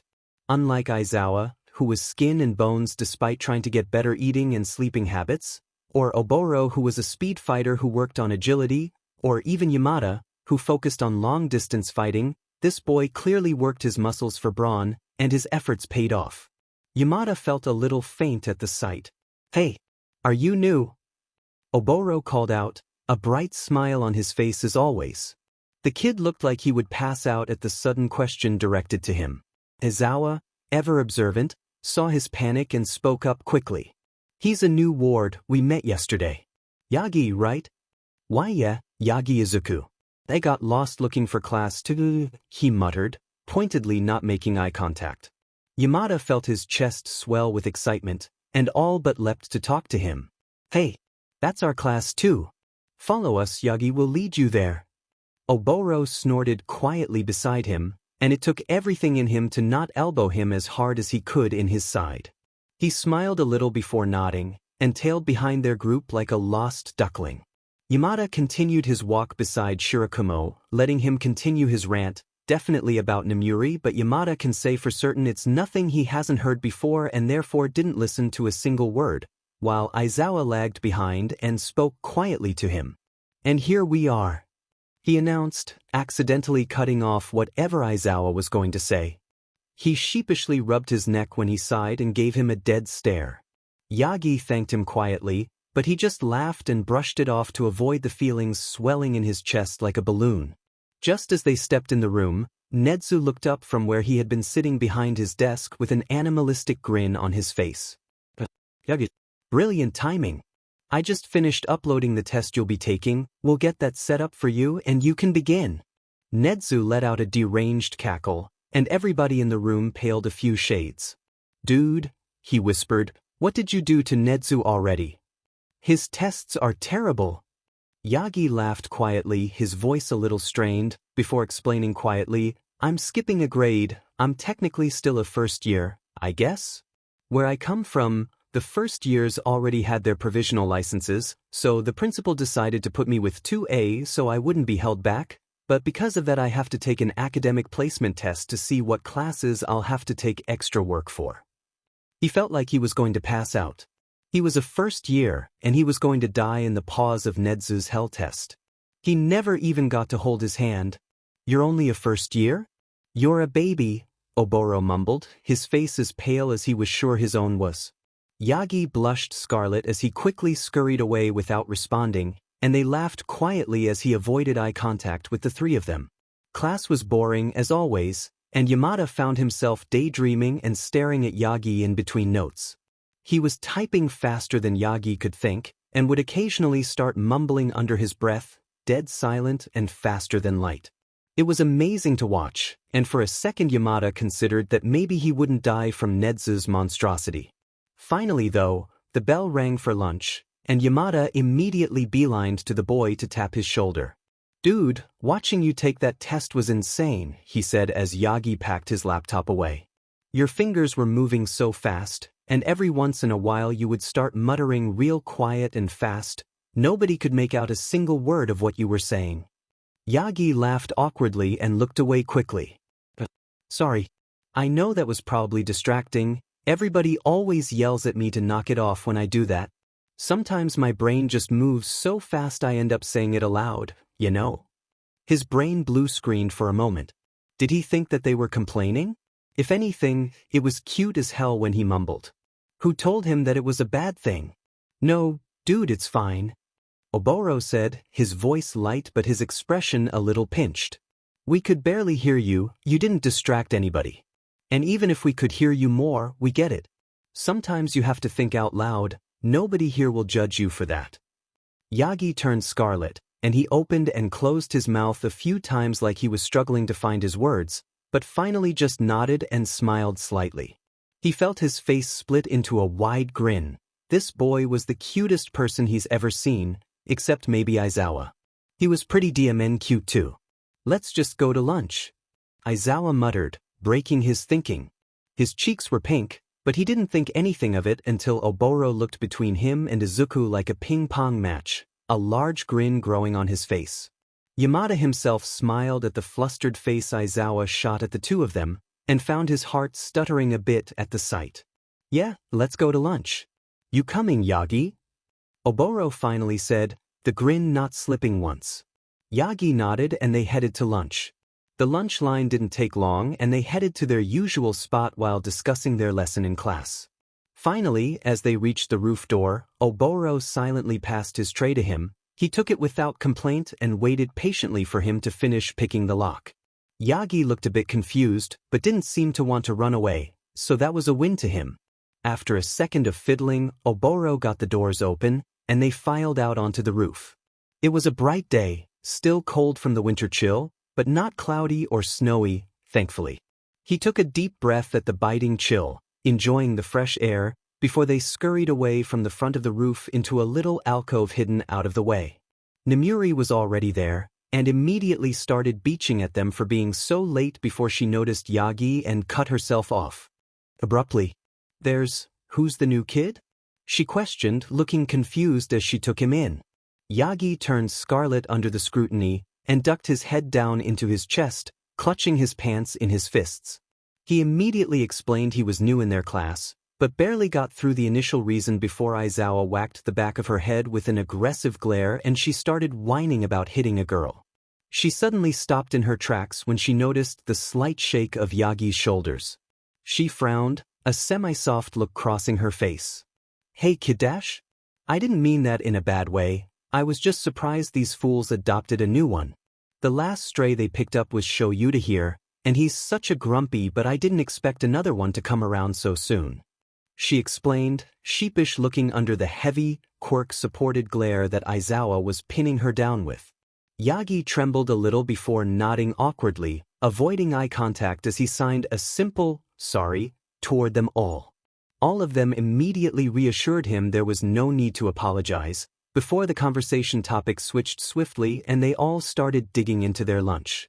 Yamada felt his heart shatter a little at the terrified shake in his shoulders, but found himself watching closely as he started drumming his fingers against his thighs, shaking his arms a little subconsciously. Was he trying to stim? It was so subtle, if Yamada didn't know what to look for he wouldn't even notice it. He felt his heart ache a bit at the sight of his attempt of subtly, and made it a point in his head to not hide his own stimming. Maybe he could pressure Aizawa into helping some. He was broken out of his thoughts as he made eye contact with the boy in question. He smiled slightly, before turning away and focusing back into what Nemuri was saying. It was a funny story, he wouldn't lie, but he couldn't stop his mind from drifting to the way Izuku looked at him. Like he was expecting to be hit. Oh, talking about training. Oboro suddenly announced loudly, Yagi, you're joining us for afternoon training, right? You don't have any more hell tests to do. Yagi hummed quietly, almost completely silent, before a small frown crossed his face.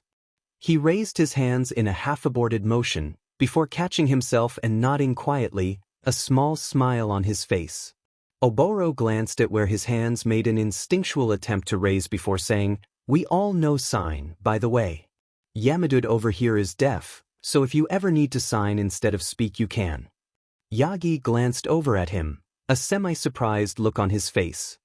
He just grinned and moved his head to the side to show the hearing aid in his ear, proudly announcing, "Deaf for 12 years and counting."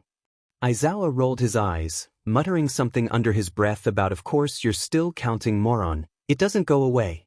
Yamada thought he was a spoil sport, but didn't get the chance to reprimand him as Yagi smiled at them and his heart melted, all thoughts about whining melting away.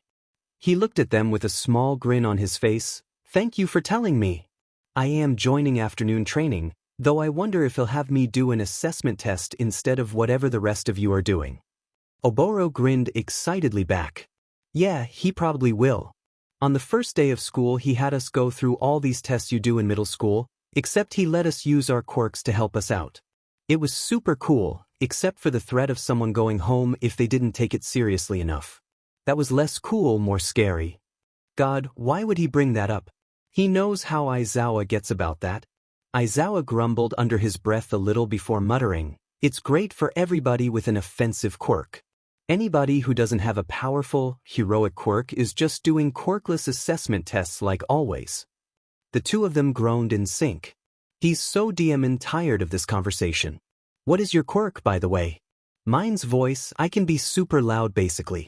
Oboro here can make clouds, and Sho can erase other people's quirks when they look at someone."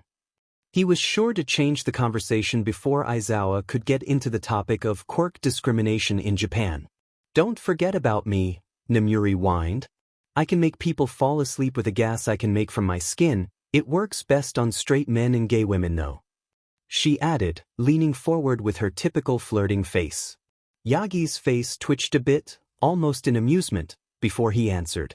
"It's an energy stockpile quirk. It presents as super strength right now, but as I train it, there's a chance it could manifest in different ways according to the doctor."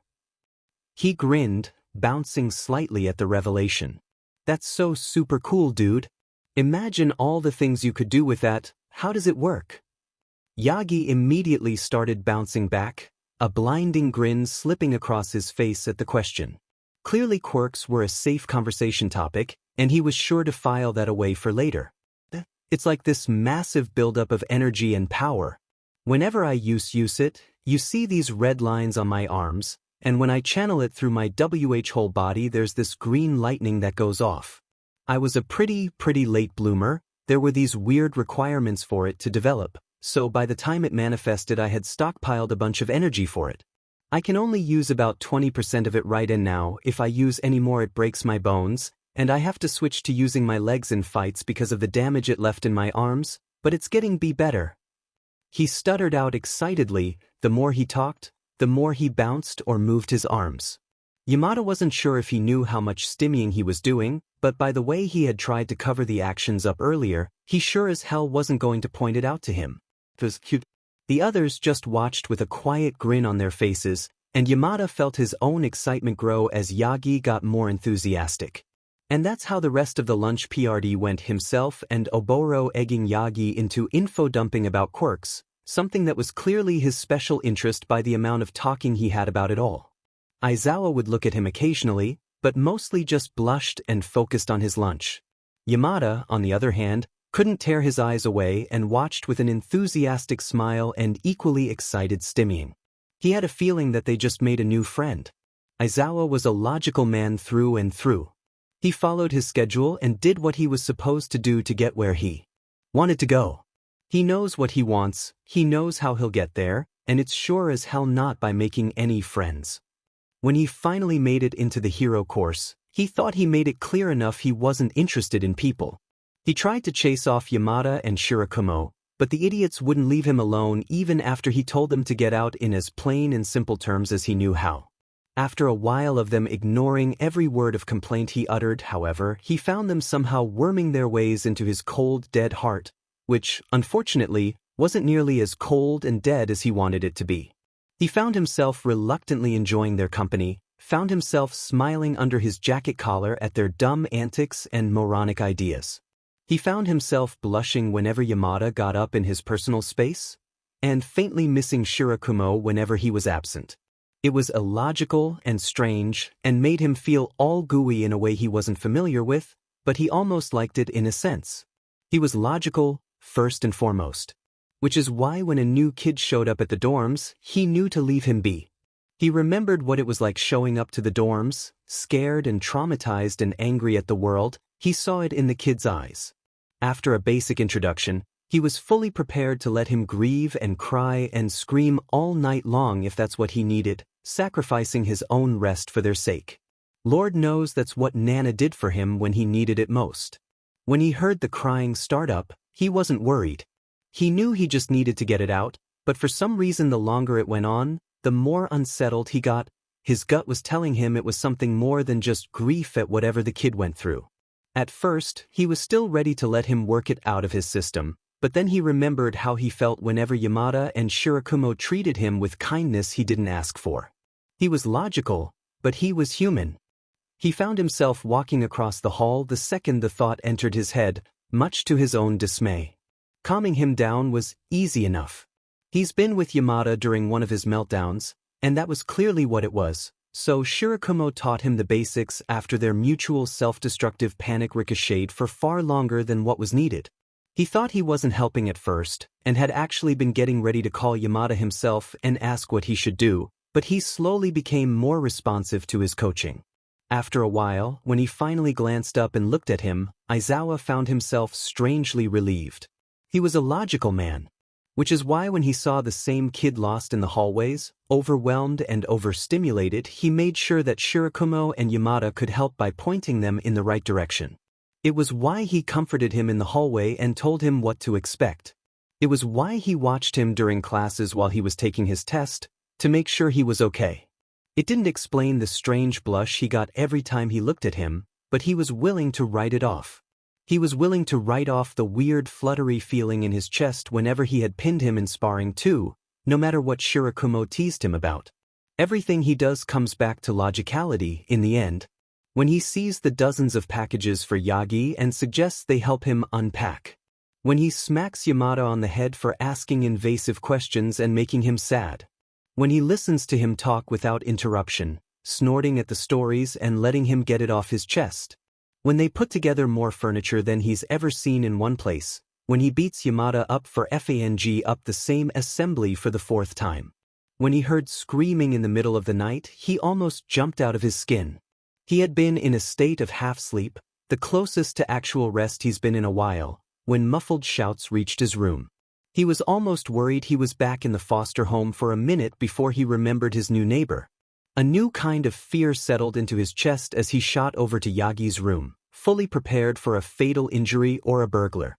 When he saw that he was still asleep, presumably having a nightmare, he felt the terror ease up enough to think waking him up was the only thing to really do here. "Yagi," he whispered, moving over to his bedside carefully. Yagi let out a half-whimper, his arms coming up from his sides to cover his head. He felt a strange, almost pang in his heart. "Yagi," he whispered a little louder, grabbing his arm and shaking him a bit. Yagi's quiet mumbles were a little more audible, but the only word he could catch was, "Deku." He narrowed his eyes, shaking his head a bit, before shaking his arm harder, more firmly. "Yagi Izuku," he whisper-yelled, voice deafeningly loud in the quiet room. Nana was far enough away to not hear any quieter noises, but that didn't mean he wanted to be yelling in the middle of the night. He was pretty sure Nedzu would actually kill him if he did. The boy shot awake, letting out a garbled shout as he crowded away from Aizawa frantically. "And no, please don't, not again, I can't dash," he wailed, his voice hitched and broken. He silently crept up the side of his bed and sat at the foot, his hands held in front of him as a peace offering. "Yagi, Izuku, I'm not going to hurt you. It's Aizawa, you're at the dorms on UA campus. This is your room, we just finished setting everything up today with Shirakumo and Yamada. You're safe." If this didn't work, he didn't know what he would do. "Aizawa?" He felt relief flood him, and he mentally thanked every god he could think of. Emotions were not his strong suit, Kami forbid he have a panic attack after this. "Yeah, it's me. It's just me," He cried out, a small and pitiful noise that made his heart clench strangely. Why? He whimpered, his voice rough and tiny. Hey, it's okay, don't stress about it. We all get nightmares. I don't live on campus because my home life was sunshines and rainbows, he strained, desperately trying to distract him with his own special brand of humor. He choked out a small giggle, and Aizawa found himself feeling a touch lighter at the noise. Sorry. Didn't mean to wake you, he whispered. You're all right, I'm a light sleeper, when I sleep at all that is. The amount of times I've been woken up by Nana breaking one thing or another is ridiculous and completely illogical. Tell him it's not his fault, don't tell him you can't sleep anyways. Tell him Nana does the same sheet even though it only happened once and it was. Because she almost burned the whole demon dorm down, don't make him feel like a burden. Strangely enough, his inner monologue sounded an awful lot like Oboro. Still, Yagi muttered, I'm not important enough to be disturbing you. Aizawa hesitated. He was clearly half asleep and delirious, which is the only reason he would be talking like that. He should just tuck him in and go back to his dorm, but… What do you mean? He asked, his voice barely a whisper as he tried not to shake him out of his half-asleep state. I'm just some Deku. Don't need to be bothering your sleep or anything. He paused, a cold feeling sinking in his gut. There's that word again, Deku. He had muttered something along those lines when he was still having the nightmare, but he hadn't thought anything of it. Doesn't that mean useless? He asked, a touch of nerves lining his voice. This was invasive in just about every meaning of the word, but he had to know. Yagi yawned, already on his way back to sleep. Yeah, useless. She tried to reclaim it for me, told me it could mean, I can do it, but they always knew. I was just a waste of space. He paused, listening as Izuku's breathing evened out. He silently tucked the comforter up, before watching him for a moment. He had tear tracks down his face, and his hair was still in the braid Hisashi had put it in, albeit messier. This boy was something like he had never seen before, but all he could do is be there for him and hope he opens up eventually. For now, it's time to go back to bed and hope Yagi's sleep is more restful. He'll text Yamada and Oboro in the morning. It's only logical after all. Izuku wakes up feeling surprisingly well-rested, and gets a solid 15 seconds of peace before he remembers his late-night ordeal. Suddenly shooting up and out of bed in a flurry of panic, he stood stock still in his room as he went through the 12 stages of grief of Aizawa bearing witness to his nightmare. This hadn't even been one of the worst ones he'd had, and even still he went and called himself a worthless Deku to Aizawa's face. He has started to accept his place in the past, but at this moment he wished harder than he had since he first woke up here that he would wake up in his old dorm and discover this was just a bad dream. How humiliating can life get at this point? It's like his goal was to make himself as embarrassing and weak-looking as possible in front of these incredible pro-heroes in the making. He didn't know that that question would awaken some terrible, awful curse that would jinx the rest of his day to be as draining and humiliating as humanly possible, but he would find that out soon enough. His late alarm blared, jarring him enough to collapse back on the foot of his bed with a loud groan. Now he has to face the day and, more importantly, Aizawa, and pretend he isn't completely mortified by his own existence. Giving himself a minute to berate himself and wish he could be absorbed into his bed, he finally rose fully to get ready for the day. After a quick shower and changing into his uniform, he reluctantly left the solitude of his dorm to go downstairs to eat his breakfast. Better to face the problem head-on than to avoid him, right? Izuku could honestly say he had no idea what to expect from the common room kitchen. In his own time, there had been a constant state of chaos and various levels of screaming almost every morning before classes. Between Bakugo making breakfast for his Baku squad, Ida mother-henning any student who didn't have a breakfast he deemed appropriate with enough calories and nutrients, and 19 different students trying to feed themselves at the same time, it was a catastrophe. Izuku found it overwhelming at first, having come from a small apartment with nobody but his mother, but had quickly grown fond of his chaotic morning routine. Shower, brush your teeth, put your uniform on, sit at the kitchen table and listen as 18 different students clamber over each other to try and feed themselves before classes. It was easily one of his favorite parts of the day, watching Bakuga bark at different classmates who got too close to his bubble and teenagers who had little to no idea how to cook try to make themselves edible meals up to Mother Ida's standards. Izuku wasn't in his time though. He was 15 years in the past, and there were only 4 other people in the dorms with him, 2 of which he was positive wouldn't be seen dead in the common rooms and another one whom he doubted ate the recommended 3 meals a day. So when he came downstairs to see Aizawa slumped over the table, obviously half asleep, and Nana standing over the stove singing a song he didn't recognize, he was no more surprised than had it been empty and untouched. When he entered the kitchen, Aizawa didn't as much as twitch in acknowledgement. Izuku would almost think he was dead if there wasn't the shallow rise and fall of his back to prove him otherwise. Nana paused her song, something American perhaps, and half-turned to face him with a bright smile on her face. "Yagi! It's good to see you!"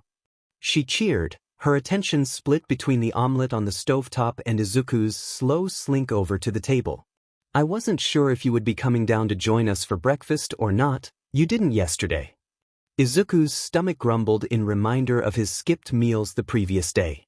With everything going on, he hadn't found the time to eat as much as he normally did, not to mention that he didn't go grocery shopping until after dinner. Izuku blushed and laughed quietly, sitting at the table with his preferred brand of breakfast bar tucked safely in his jacket pocket. "Yeah, I didn't have the time yesterday." He carefully avoided looking at Aizawa down the table and instead focused solely on unwrapping the bar, his blush steadily creeping down his neck. Nana took her omelet off the stove, placing it on the table in a spot near them both, before turning to look fully at Izuku and deflating dramatically.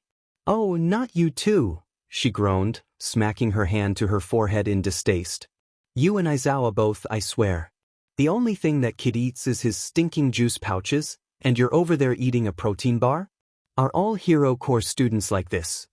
Izuku laughed quietly as Aizawa grumbled irritably, his head not leaving its spot on the table. "They're nutrient pouches. They have everything I need to keep myself sustained. I don't see the purpose of taking the time to eat real food, as you put it, when it will just slow me down. I'll eat lunch." "That's plenty." Nana huffed in distaste. "Yeah, your skeletal figure speaks wonders on how well that's working for you. You need real food to grow, young man." "You're only a year older than me, Grandma," he snarled back, finally lifting his head off the table as if a 20-pound weight was attached to his neck. He looked more exhausted than usual, and Izuku felt a pang of guilt as he realized it was probably because of him. Aizawa glanced over at him with a squinted glare, perfectly conveying the meaning of "knock it off," something Izuku knew well from his time in his homeroom. Another wave of emotions hit him, these ones a terrible mixture of grief for the Aizawa-sensei he knew and guilt for ruining his friend's sleep. This would not be a good day. Breakfast went much of the same capacity. Nana was trying her best to keep conversation flowing, and Izuku was thankful for it, honestly, but between his mind-numbing mixture of leftover mourning, guilt, and embarrassment, he wasn't much for small talk. Aizawa varied between half asleep and giving scolding glances towards Izuku when he felt like he was being too self-deprecating with his silent pity party. He didn't know how Aizawa knew whenever his thoughts started to border on self-loathing, but he always did. When it was time to leave for classes, Izuku tried to skitter past Aizawa while Nana had him trapped in another lecture, this one about making sure he ate real food at lunch and not skipping to nap in another storage closet, but he caught up with him quickly and matched his stride with ease on their way to the main building. "You said something about Deku last night," Aizawa said. He didn't waste time with small talk, greetings, or padding his words to make them less harsh. Instead, he had what sounded like a beta version of his no-nonsense tone he used for serious conversations as a teacher. It still made Izuku flinch in place, something he was sure didn't go unnoticed. "Yeah," he muttered, tracing the grout lines on the pavement with his eyes. There was a group of first-years making a ruckus by the main entrance a while ahead of them. "It was a nickname, I guess. One of my old classmates gave it to me." His voice was uncomfortably tight, and his sentences were cracked and forced, but he was desperate to get the words out anyways. If he couldn't even do this much, who was he to call himself a hero? Aizawa hummed quietly beside him. "You said that she tried to reclaim it for you, but they all knew you were a waste of space." Izuku flinched again, this time more heavy than the last. The last remnants of his voice died in his throat and his breath hitched. Waste of space. Aizawa stopped walking towards the building, instead quietly directing them both to a spot behind one of the walls close to the main building. Izuku felt a low whine rumble in his throat, near silent and grating on his vocal cords, and Aizawa shushed him quietly in response. "I just want to help you," Aizawa soothed carefully. His voice was low and smooth, and so remnant of his future self it made another whimper catch in Izuku's throat.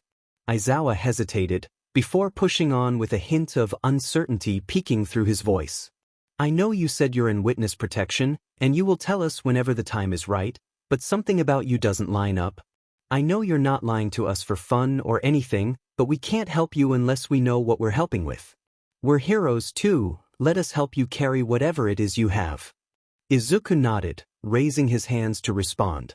He pointedly looked at the wall behind Aizawa, not ready to look at him directly while he explained. He paused, suddenly unsure how far to go. Before he could form his words, a crash sounded from around the corner. Aizawa jumped slightly, whipping his head towards the sudden noise, and Izuku fell down into a defensive stance immediately, his quirks sparking against his skin in a knee-jerk panic reaction. Quiet cursing, almost too quiet to hear, reached them just before a head poked around the bend. "Principal Tsukishima?" Aizawa asked, uncertainty filtering in his tone. "What are you doing back here?"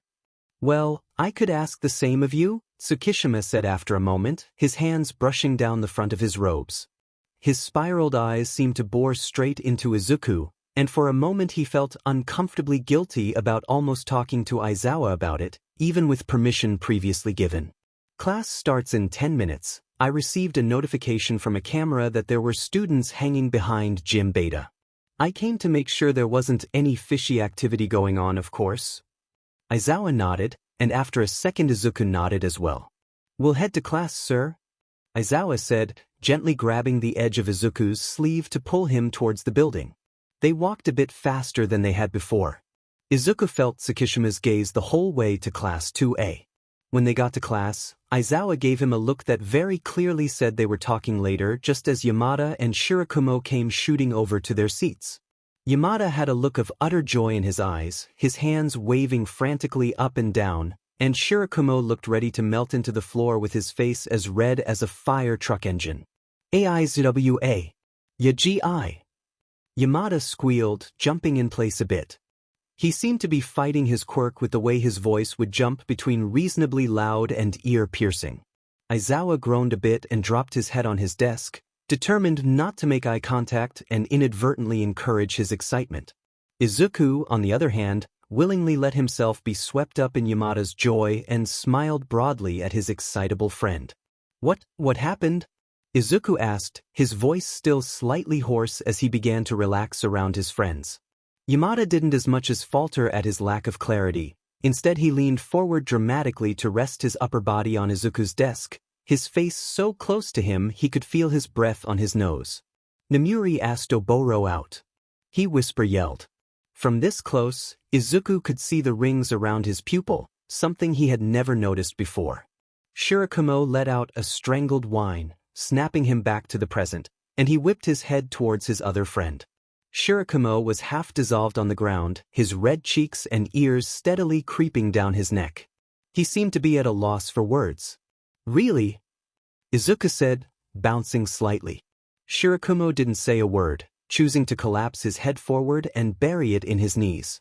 Aizawa snorted from the seat ahead of him. Before anyone could say anything further, the bell rang, leaving Yamada to fly into his seat like someone had burned him and Shirakumo to immediately panic and attempt to scramble to his feet before a small ahem caught their attention at the front of the room. Netsu sat at his desk in his famous oversized chair, a feral smile on his face. "Shirakumo, I do request that you start class in your seat next time, rather than next to it." Shirakumo shot to his feet and rushed over to his seat, the red in his face draining and leaving him pale white. Izuku was starting to worry about his blood flow. It can't be good having that much blood pooled in your cheeks for so long and then having it rush out like that in such a short period of time. "Well, now we can begin. I don't have any announcements today, so it'll be a study hall. Yagi with me." I finished grading your test. The smile on Nedzu's face brought a shiver down Izuku's spine, and he nodded shakily as he rose to his feet. Aizawa gave him a look that perfectly conveyed, "I'm sorry for your loss," and Yamada winced sympathetically. Shirakumo didn't react, as he was still recovering from the flurry of emotions he'd been put through this morning. Izuku followed Nedzu to his private office in a silent panic. He knows he was told it was alright if he didn't get everything right, but the perfectionist in him was floundering at the thought of not getting a good score. Nedzu sat at his chair behind his desk, and Izuku nervously sat in front of it, wringing his hands underneath the table. Nedzu smiled again, and Izuku didn't even know where to start to decode what that meant. "Well, let's start with your worst and work our way up, shall we?" He hummed, sorting through papers. "Your literature results were as we both expected, and you will be given a list of books to complete and an essay of your choosing for each one to finish alongside your normal workload. For math, you are about where you need to be for the classes you'll be taking, so you won't need any supplemental work, but if you find yourself struggling, do ask for help, yes. History was above average for your age, and you will do well in the second-year classes, and in science you did very similarly. For English and quirk theory, you passed with flying colors. Should you choose, you will be able to test out of the classes your peers will be taking. If you do decide to do that, however, I would like to request you consider allowing me to take you on as a personal student during the PRDS you will be missing. I do believe that we would make an extraordinary team and that you would be able to learn much from what I have to offer." Izuku took a long second to decipher what he was told, and felt his brain slowly reboot. Passed? He didn't expect to do well on the literature portion, to be frank, and he expected to do a bit worse than he did in math, but even still, he passed the test. And with flying colors on his favorite subjects. He could test out and take personal lessons with the Nedzu, future principal of UA and renowned genius, instead of relearning subjects he was well acquainted with. He would be an absolute fool not to take up the offer.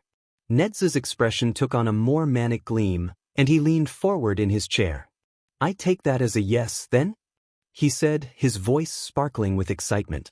Izuku looked up from where he had been staring at his hands and realized he must have been muttering. It didn't take them longer than 10 minutes to come up with a game plan for lessons and get the ball rolling. After emailing the quirk theory and English teacher and getting permissions where needed, it was all but set in stone. Quirk theory and English were back-to-back classes for second years and took place directly before lunch, so it was decided he would have an extended lesson with Nedzu every day at that time and then go to lunch and continue classes as normal. Nedzu was thrilled at the concept, and since he didn't teach any classes during those PRDS, it was an uninterrupted, extended PRD of time for him to teach what he wanted to teach but couldn't with the base curriculum. Not to mention that they lived in the same building, Nedzu had the glee of the cat who finally caught the canary. When Izuku made his way back to class, alone this time as Nedzu joyfully came up with his first lesson plan for a few hours from now, he felt lighter than he had all day. Things weren't going to be all bad, with Nedzu teaching him and friends unconditionally on his side when they had barely met. Things are almost seeming better than they had been when he was still in his own time. He came to a sudden screeching halt at that thought. Better than they had been in his time. If he was given the option to return to his time right now, would he take it? He missed his friends something fierce, and couldn't think about his mother without a piece of his heart breaking off. But would he trade everything he's gained for that old life? He didn't know anymore. When he entered the classroom and made his way over to his seat, he wasn't surprised to see that Aizawa was still napping with Yamada and Shirakumo crowded around him. As he made his way over to them, Yamada looked up and smiled a million-watt grin, immediately stopping what he had been saying. "Yagi, how did it go? You're still alive." Izuku laughed and sat down at his seat willingly. "It went so well," he said, bouncing up and down slightly as the excitement set in. "I can test out of English and quirk theory, so Nedzu is taking me on as a personal student for those 2 PRDS instead. I have to read a list of books. For literature. But, are you guys okay?" Aizawa, who had been listening in silence, suddenly paled several shades and dropped his head back on his desk, completely unresponsive. Shirakumo, who looked like he had recovered from that morning, dropped back to his knees next to Izuku's seat with his hands in his head, and Yamada stood stock still with a haunted expression on his face. Personal? Student? Yamada whispered, his eyes wide. Why yeah, he said we would make a good team and he had a lot to teach me. What's wrong? The more he spoke, the more distraught they seemed to get. Yamada collapsed in his seat behind him, his head dropping to his hands, and Aizawa let out a muffled groan from his desk. Shirakumo lifted his head enough to look Izuku in the eyes, horror written across his face. When you take over the world someday, remember that we were friends, yeah? He mumbled numbly, his hands gripping the edge of Izuku's desk as if he was groveling. Izuku tittered nervously, inching away from him as far as he could go in his seat slowly. Why would I take over the world? He asked, looking between the people closest to him for help. The other 8 students in the room were pointedly ignoring their conversation, most of them pale and all of them staring in the opposite direction of their group, and Yamada and Aizawa were both still too distraught to help him any. He's going to corrupt you. Any innocence you have left is going to be destroyed. Before you take over the commission, at least give us a warning so we can leave the country for a few days. Shirakumo mourned, dropping his head on Izuku's desk. Izuku let out another high-pitched, nervous laugh, but thankfully didn't get any time to respond as the bell rang for the next class. Shirakumo stood and slunk to his desk, the color not yet returning to his face, and Aizawa lifted his head enough to stare to the front of the room with dead eyes. He wasn't sure what all of that was about, but surely everything would be fine. Today we will be learning how to hack into government agencies.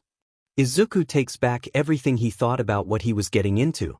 As Nedza grinned, less so a smile and more so a baring of teeth from across the desk with a computer set up neatly in front of him and paws clasped together, he thought that maybe the rest of them were right to be afraid. Despite how scary it sounded, and how intimidating Nedza made it feel, hacking wasn't as hard as what people made it out to be. After the extended PRD together, Izuku had a basic grasp of it and could successfully get past a weak firewall. He wasn't quite at the point of hacking into any government agencies like Nedzu was so keen for him to do, but with how fast he was picking up the basics, he almost believed he might be able to do it someday. Not that he would do anything with this skill set, of course. But he couldn't lie and say it wasn't something he was pleased to have under his belt. Izuku left his office with a large grin on his face and the homework assignment to hack into any UA teacher's computer or email as he saw fit, after an extensive amount of time promising him that he wouldn't get into any trouble and that Nedzu would vouch for him if he was caught, though the goal was to go undetected. He was lucky enough to run into Kiyama on his way to the lunchroom. He immediately bounced over to her, any hesitations about her erased after yesterday's lunch, and hummed to himself as he stuck by her side to ease through the crowds. "Why aren't you with the other 3 today?" she asked as they finally made their way to the line. Izuku laughed quietly and prayed that she didn't have the same reaction as the rest of them before muttering that he had private lessons with Nedzu instead of quirk theory and English classes. She did pale several shades, but before she could stutter out any questions, the glimpse of a person sprinting towards her, a blur of motion with their arms stretched out wide towards Kiyama's back, caught Izuku's eye. Izuku sputtered in shock and backed up a step, but before he could say anything they were on top of her, arms wrapped around her head and legs hitched around her waist. For her credit, she barely let out a yelp of surprise before she was shifting her balance to hold the weight of the new student, grabbing their legs as she stumbled forward a bit. From the look on her face that he could see between the person's arms, she wasn't as much scared as she was exasperated. Izuku gaped, watching as she shook the person off of her with an irritated hiss. The new person was laughing, and he shifted his attention to them just as they walked out from behind Kiyama, a large grin on their face. "Ida," he whispered, voice cracking a bit. He felt some of the color draining from his face, and his heart jumped to his throat. He turned to look fully at Izuku, and he relaxed a small bit when he saw their full profile. This wasn't his Ida. That must mean, "Do I know you?" he asked, not unkindly as he smiled a bit. Izuku blushed and shook his head, averting his eyes to his shoes. No, we haven't met. I just recognized you from some stuff I've heard. You come from a hero family, right?" He stuttered, nervously clasping his hands together. Ida smiled and nodded along with him. Yeah, I do. It's not common that I get recognized from that stuff. He laughed, face scrunched up. He was very different from his brother, and seemed much more laid back and carefree. He didn't think it was possible to miss the redwood-sized stick up his friend's butt, but he almost found himself doing just that as the older Ida turned to face Kiyama with a big grin on his face. Apparently, the older Ida was a part of the rooftop gang, as they called themselves, but he only sat with them every other day as he alternated between them and his class's table, 2B. He was the unknown number in the group chat that hadn't texted yet. He said he wasn't as rambunctious as Yamada and Shirakumo were and found out quickly that any of his texts were quickly buried underneath their spam-like messages, leading to him not messaging unless the chat was quiet or it was important. They made it through the line relatively quickly, and Izuku found himself drifting off in thoughts as he watched the two interact. He frequently found himself trapped in between missing his old home with everything he had and an unbalanced sense of peace, almost joy with where he was at the moment these days. He didn't think himself weak or easy to destabilize with everything he's been through. Everything life has thrown at him has been overcome in one way or another, has been something he was able to push aside. Everything he's ever worked for was to be a hero, until it wasn't. Until he realized how much his mother cared, how kind and loving his friends were. The last year of his life has been something that has changed his outlook on everything, and just as he found himself completely and perfectly settled in where he was, it was taken away from him. He was adaptable, but he had been secure. Now that that's gone, Yagi! Now that that's gone, he doesn't know what he's supposed to be. He finds himself trapped in between a rock and a hard spot, missing his old life and everything it gave him, and wanting to find that peace, that security in his new life. And that's what it was, wasn't it? His new life. He'd been here long enough he doubted there would be a miraculous change of events that could send him back, even if it had only been about 2 days. The longest recorded time travel was an hour. And even if he was sent back, he would still find himself in this spot of insecurity, missing the life that he had for such a short period of time. It's hard to believe it had only been a few days since he was sent here. He's left everything he'd ever loved behind, and didn't even grieve past a full 24 hours. Hey Yagi! Is he broken for that? He misses them something fierce, but he didn't feel the soul-crushing weight he felt the first night here. Maybe it was the bonds he was making, maybe it was that adaptability thing he was talking about. Maybe it's because he knew, no matter how much he loved his friends and his mom, there was always something missing, something unsettled and out of place in his life. He'd never felt like he truly belonged. It had been easy to chalk up to being quirkless in his younger years, and once he received his quirk it was easy to say it was because he was a quirkless soul shoved into a quirked body, but now that he was here, he almost felt like he fit. Yags. He blinked slowly. Alright, that was his name, wasn't it? He wasn't a Midoriya anymore. Yagi Izuku, pro-hero in training quandom. Deku has died and been left in a time he couldn't return to. That's right, come on. Can you look at me? He hummed slowly, blinked a few extra times for good measure. He could see Yamada sat across from him, so close their knees were touching. He had his hands on either side of his face, his odd eyes boring into Izuku. He didn't notice before that only one of his eyes had the rings around the pupil. The other one was a similar shade of green, but distinctly different in its pattern and just slightly darker. How strange. It's because it's a contact. He deadpanned. He heard someone snort a half-laugh behind him. Do you know where you are? He shifted his face out of Yamada's hands to look around a bit. Surprisingly enough, he was on the roof. Kayama, Ida, and Shirakumo sat over to the side while they ate their lunch, and Aizawa sat on his other side, watching them closely. He nodded, and felt a bit of the fluff in his brain clear out. He hummed to himself, the buzzing in his brain settling that last piece that had drifted off into place. He looked back at Yamada, who looked a bit more relaxed than he did before. Sorry, he mumbled, looking just above Yamada's shoulder. Guess I got a bit distracted. Yamada huffed a bit, and shook his head. You were mumbling up a storm, apparently sometime after the lunch line you got a bit unresponsive. Has that happened before? Izuku tilted his head in thought. He could name a few times in his life when that feeling came over him and he found himself floating off, but he had either been alone or nobody noticed. He shrugged a bit. I mean a little bit. It's not really a problem, sometimes I just get stuck in my head. He spared a glance over at Ida, and Yamada followed his gaze before flickering his eyes back and forth between Izuku and Ida, a bewildered expression on his face. Izuku blushed a bit and ducked his head, and Aizawa let out a thoughtful noise. Does this have to do with what you were going to tell me this morning? He asked, voice carefully guarded. He saw the two on the other side of the roof glance over, sneakily, staring between him and Ida, who looked very confused. Sort of. He mumbled. He looked over at Ida again and spotted his kicked puppy expression, and immediately backpedaled, flailing his hands with a bright red face.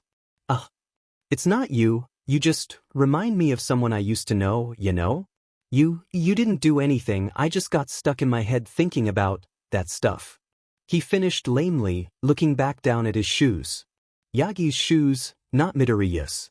Yamada hadn't moved yet and was still sitting directly in front of him, their knees bumping together every time one of them shifted.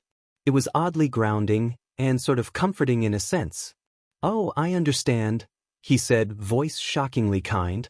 His voice was just like his younger brother's would be, but the tempo in which he talked was so different it helped fish any remaining feelings back to the present easily.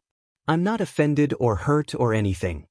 He was sure if he looked over he would see a kind smile and squinted eyes, but he almost couldn't bear to see it at the moment, so he stuck with offering Ida's knees a small smile. Close enough. Thankfully, the rest of them knew not to bring anything up and easily directed the conversation into easier topics. Izuku was almost disappointed when Yamada shifted farther back, but he soon found his face flaming a bright red when he simply grabbed his lunch tray and sat back down next to him, their knees touching just enough for it to be grounding. Aizawa shifted so that he was seated back in the circle, and while he was farther away from Izuku than Yamada he was still notably closer than he had been the day before. The rest of lunch passed quickly and Izuku was easily absorbed into the conversation. Kiyama spent her time making as much contact with Shirakumo as possible and all but purring in his ear, who on his end, was a shade of red so bright it clashed with his hair and made him look like an overripe tomato. Yamada and Shirakumo asked him how his lessons with Nezu went and were distraught when they heard his homework. Ida, for his part, didn't seem as heavily affected by the information as the others had been, but still looked a bit unsettled at the concept. It was comfortable. They left the roof earlier than they had the day before. He had the sneaking suspicion it was thanks to Ida, but would wait to confirm his theory until the following day when he wouldn't be eating with them. When they arrived at the classroom, the other students were slowly trickling in, and Nezu was already seated at his desk with the same feral grin he had had all day. Pointedly ignoring whatever that was, they stalled the time before the bell rang to tease Shirakumo over Kiyama and their date. Izuku didn't miss the exasperated looks he sent the other two, but had no idea what they were over, so he didn't dwell for too long. The second the bell rang, the whole class was silent and seated, waiting for Nezu to tell them what they were doing. Good. Everybody is on time. A pointed look to the four of them. Today is the USJ, as I'm sure you're all aware, so I would like everybody to go to the locker rooms to change into their costumes. Yagi, yours isn't quite ready yet, but it seems. Hatsum is taking it upon herself to finish the entire thing, so it won't be too much longer. Izuku felt the smile drop off his face almost instantaneously and grabbed the edge of his desk with an iron grip at the announcement. The USJ. His class hadn't made it a habit to return to the USJ after the incident that occurred their first week. Any and all rescue training was done on campus with help from Cementos and 13, and while it wasn't quite the same thing, it was as close as many of them were comfortable getting for the time being. They had been informed that they would put off USJ trips until the end of their first year to save them from any unnecessary panic and to give the school time to crack down on security and construction for the building. He hadn't been back there since. He reached his hand out and snatched the end of Aizawa's jacket before he could fully stand. He turned around with a questioning look on his face, but immediately looked a bit more serious when he saw the expression on Izuku's face. Hey, what's wrong? He asked, shifting so he was directly next to Izuku's desk. The hand that wasn't grabbing Aizawa's coat was still latched painfully on the desk, his head bowed down as his shoulders shook faintly. Yamada came over and stood on his other side, and he was almost hyper-aware of Shirakumo talking to Nezu before leaving the class after the rest of his class, glancing back with a worried expression. Yamada reached down and put his hand on top of the hand grabbing the desk, gently rubbing the knuckles in an attempt to loosen his hand. "Yagi, what's up?" Yamada asked, voiced the same level tone he had used on the roof. How embarrassing, he couldn't even make it a full PRD without humiliating himself in front of his friends. "Stop it, we want to help you," Aizawa chided, moving his hands down to hold Izuku's where Izuku's clung to his jacket. This was going to be harder to explain. How could he tell them that the last time he was in the USJ he was attacked by a group of villains and his teacher, Aizawa himself, was almost killed when they didn't know he's even heard of the USJ before? He shook his head and willingly clung to their hands. Taking a deep breath, he looked up and risked a glance at Nezu's desk. The knot-rat sat in his seat, watching them with something almost akin to regret. When Izuku made eye contact with him, Nezu mimed taking a deep breath. As he followed along shakily, Nezu hopped down and made his way over to them. "I apologize, Yagi. I wasn't aware that the USJ would be a triggering location for you," Nezu chirped quietly. He took another shaky breath and nodded slowly. It's okay. I should be able to handle hearing the word without panicking. I'll get over it," he muttered.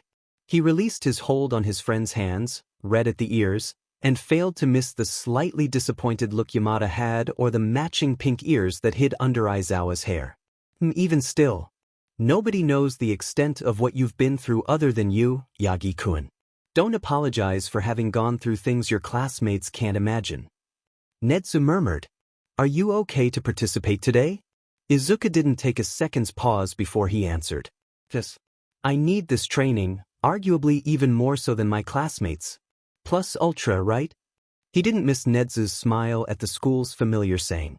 "We will make it a better experience than what you've had before. Now, hurry up and go change, you're all late." The three of them made their way to the locker room in relative silence. He didn't ignore the fact that the other two were trying to put together the puzzle pieces they had been given, but he doubted they would be able to understand without Izuku giving them the final answer. After all, he wouldn't assume his strange classmate was from the future either. For now, all they needed to worry about was the USJ. They would take it from there. Nobody noticed the set of eyes watching them. Nobody blinked at the extra set of footsteps. The bus ride to the USJ was filled with Izuku's jittering. Despite how hard he tried to conceal them, every time he looked over at Aizawa he couldn't help the tremors and hitched breath.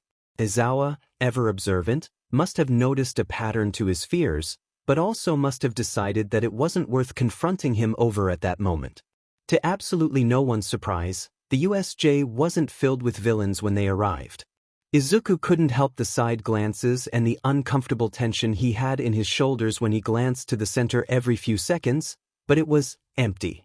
It was designed much the same as he recognized from his first visit, the only visible difference being instead of 13 guiding them along, it was a hero who Izuku faintly recognized from older discords he joined. He was killed in action sometime after Izuku's birth, if he remembered correctly. Needless to say, it was a bit strange. The training went surprisingly well. Aside from the minor panic attack he had when faced with the flood zone, Izuku was proud of himself for pushing forward. 13th's improvised rescue training had been relatively effective and he was able to keep up with instruction and his classmates with few errors. He didn't fail to notice the concerned glances his friends threw at him, or the fact Nezu kept him as far away from the flood zone as possible after the first encounter with it, but he was almost grateful for it. When they finally left the USJ, Izuku couldn't help the full-bodied relief that swarmed him as he sat down on the bus and found the sudden loss of adrenaline leaving him a puddle on his seat. He melted against the back of the seat and found himself embarrassingly close to crying from relief it was over. Aizawa and Yamada sat on either side of him, as they had been doing, and Shirakumo sat across from them. He was faintly aware of his other classmates coming in and pointedly ignoring their group out of respect for their privacy, but he couldn't find it in him to acknowledge any of them. Aizawa nudged his shoulder against Izuku, and he took the invitation as what it was without a second of hesitation, slumping against him with a short whine. Shirakumo huffed faintly, but nobody said a word. It was more comfortable that way. Holding Yamada's hand, half asleep against Aizawa's shoulder and bumping knees with Shirakumo, everything felt almost right. When Izuku got back to the dorms that night, he found himself speed-running all of his regular homework in excitement for his task from Nedzu. Wasn't often that he got through the amount of work he did in such a short amount of time, but by 5 he was caught up in the work from the day as well as a bit of his extra from literature. His friends were out on campus doing extra training, and while they had invited him along, he denied it under the prospect of getting caught up with his academic work. He kindly refrained from telling them it was for his special assignment, as he wasn't sure if they could handle the information. Settling down in his chair and setting up his computer, the only question left was who he should spy on. Nedzu was out of the question if he wanted to have a chance of passing, as he was sure that he had enough firewalls around his email and computer to protect the nationwide secrets he no doubt had buried in his belongings, not to mention, he wasn't sure he wanted to know what he had on his computer. He didn't know any of the other teachers very well, save the few he had met in his time. He had only just been introduced to the other teachers, most of which he hadn't heard of spare the rescue teacher. It would be suspicious if he was caught hacking the teachers he hadn't spent much time with in this PRD, no matter Nedza backing him, and he wasn't really interested in the rescue teacher's information.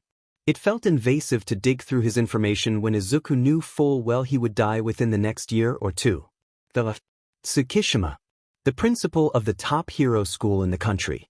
For a split second, he almost reconsidered Nedzu, but the mental image of his manic grin with dozens of firewalls and false leads left him resigned to the concept of digging through the principal's email and computer. Although, he probably has just as many protective layers as Nedzu given his position. 20 minutes later, he proved himself wrong, and his laptop was mirrored to the principal's screen. After a minute of internal panic and questioning why it was so easy, what does he do now? He saw movement on the screen. He was typing? Careful not to touch anything and alert him of his presence, Izuku quieted down the inner voice that was screaming about disrespect and privacy to read what he was saying. After all, Nedzu said he would vouch for him. It was an email to a private recipient in a browser that Izuku wasn't familiar with, but he could guess it was one that didn't save history or data. Before he could stop himself, he was reading the contents of the message, his earlier fears of getting in trouble disregarded by his curiosity. I do not have updates on the dismantlement of the school board and the UA infiltration plan, however I have news that I feel you will find much more appealing. A student arrived at the front gates of the school the other day claiming to be an accidental time traveler. After a bit of interrogating and proof, I can confirm he is in fact from 15 years in the future. The most interesting part is the information I was handed by Recovery Girl after the boy passed out, however. This young man is the 9th holder of OFA. I knew little of its existence before now, but after some carefully worded questions, I can confirm with certainty that this is the same quirk you desire. I urge you to abandon the plan for the school takeover and instead focus on this gift handed to us on a silver platter. With a bit of coercion and misplaced trust, the power that is rightfully yours could be back in your hands within a year. The boy will be yours and your goal will be complete. Your faithful servant, Tsukishima Mun. Izuku stared at his screen as the message was sent, his mouth open and his heart racing in his throat. The principal was a traitor? He felt the exact moment that the information hit him, and slammed his laptop shut with a bit too much force. He scrambled backwards, the chair he was in tipping backwards and toppling him to the ground with a loud clatter. How could he have been so stupid? With the pressure of time travel and the disorienting change in pace, he forgot all about the League of Villains. How could he have forgotten that All for One was after his neck? He broadcasted his quirk to the principal with no disregard for how it would affect the timeline. What did this mean for All Might? What did this mean for him? All for One knows he exists, knows his new identity, knows his new appearance. He's not safe at UA. The clamor must have attracted attention, because he heard his front door open and footsteps rush back towards his room. The door opened and revealed not Aizawa as he expected, almost hoped, but Nana. She had a worried look on her face and had clearly rushed to the boys' side of the dorm in a hurry given her disheveled appearance and the soot covering her coveralls and face. "Hey Yagi, I heard a crash, what's wrong?" She fretted, immediately beelining to kneel in front of where Izuku sprawled on the ground. his chest heaved, and for a minute he was worried he was going to vomit on her shoes before he turned his head and knelt on his hands and knees, facing away from her as he heaved out stomach bile. He heard her fretting in the background, but couldn't find it in him to reassure her. He wasn't safe here, he wasn't safe here. Why couldn't he have one moment of peace? Was this quirk he took on nothing more than a generational curse meant to ruin his life along with anybody else's that has the misfortune of being around him? A hand grazed his back and he let out a strangled half-yell, angry sobs building up in his chest.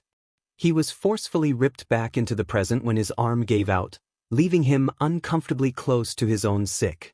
He threw himself back, bumping his tailbone painfully against the ground, and felt as his back smacked against the wall of his room. He could see Nana backed up against the opposite wall, her phone up to her ear and tears built up in the corners of her eyes, but all he could do was let out another strangled scream of frustration. His head lashed backwards, smacking against the wall with a painful bump. The hit resonated through his skull sharply, and he heard Nana trying to stop him, but it was almost as if he wasn't in control of himself as he did it again. He was so angry. Why did this happen to him? Why did he go grocery shopping that day? Why did the villains choose his class to torment? Why did All Might choose him as a successor for the world's worst quirk?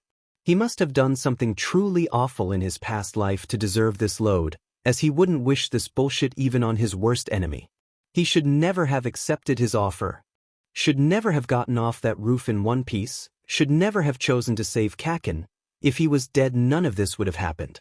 He could have died and not a soul would have missed him, but instead he chose to put himself through this hell. A hand cushioned the back of his head from the wall, and he lashed out with his feet, sobs bubbling from his chest in heaving gasps. He couldn't even keep control of his emotions for 2 hours.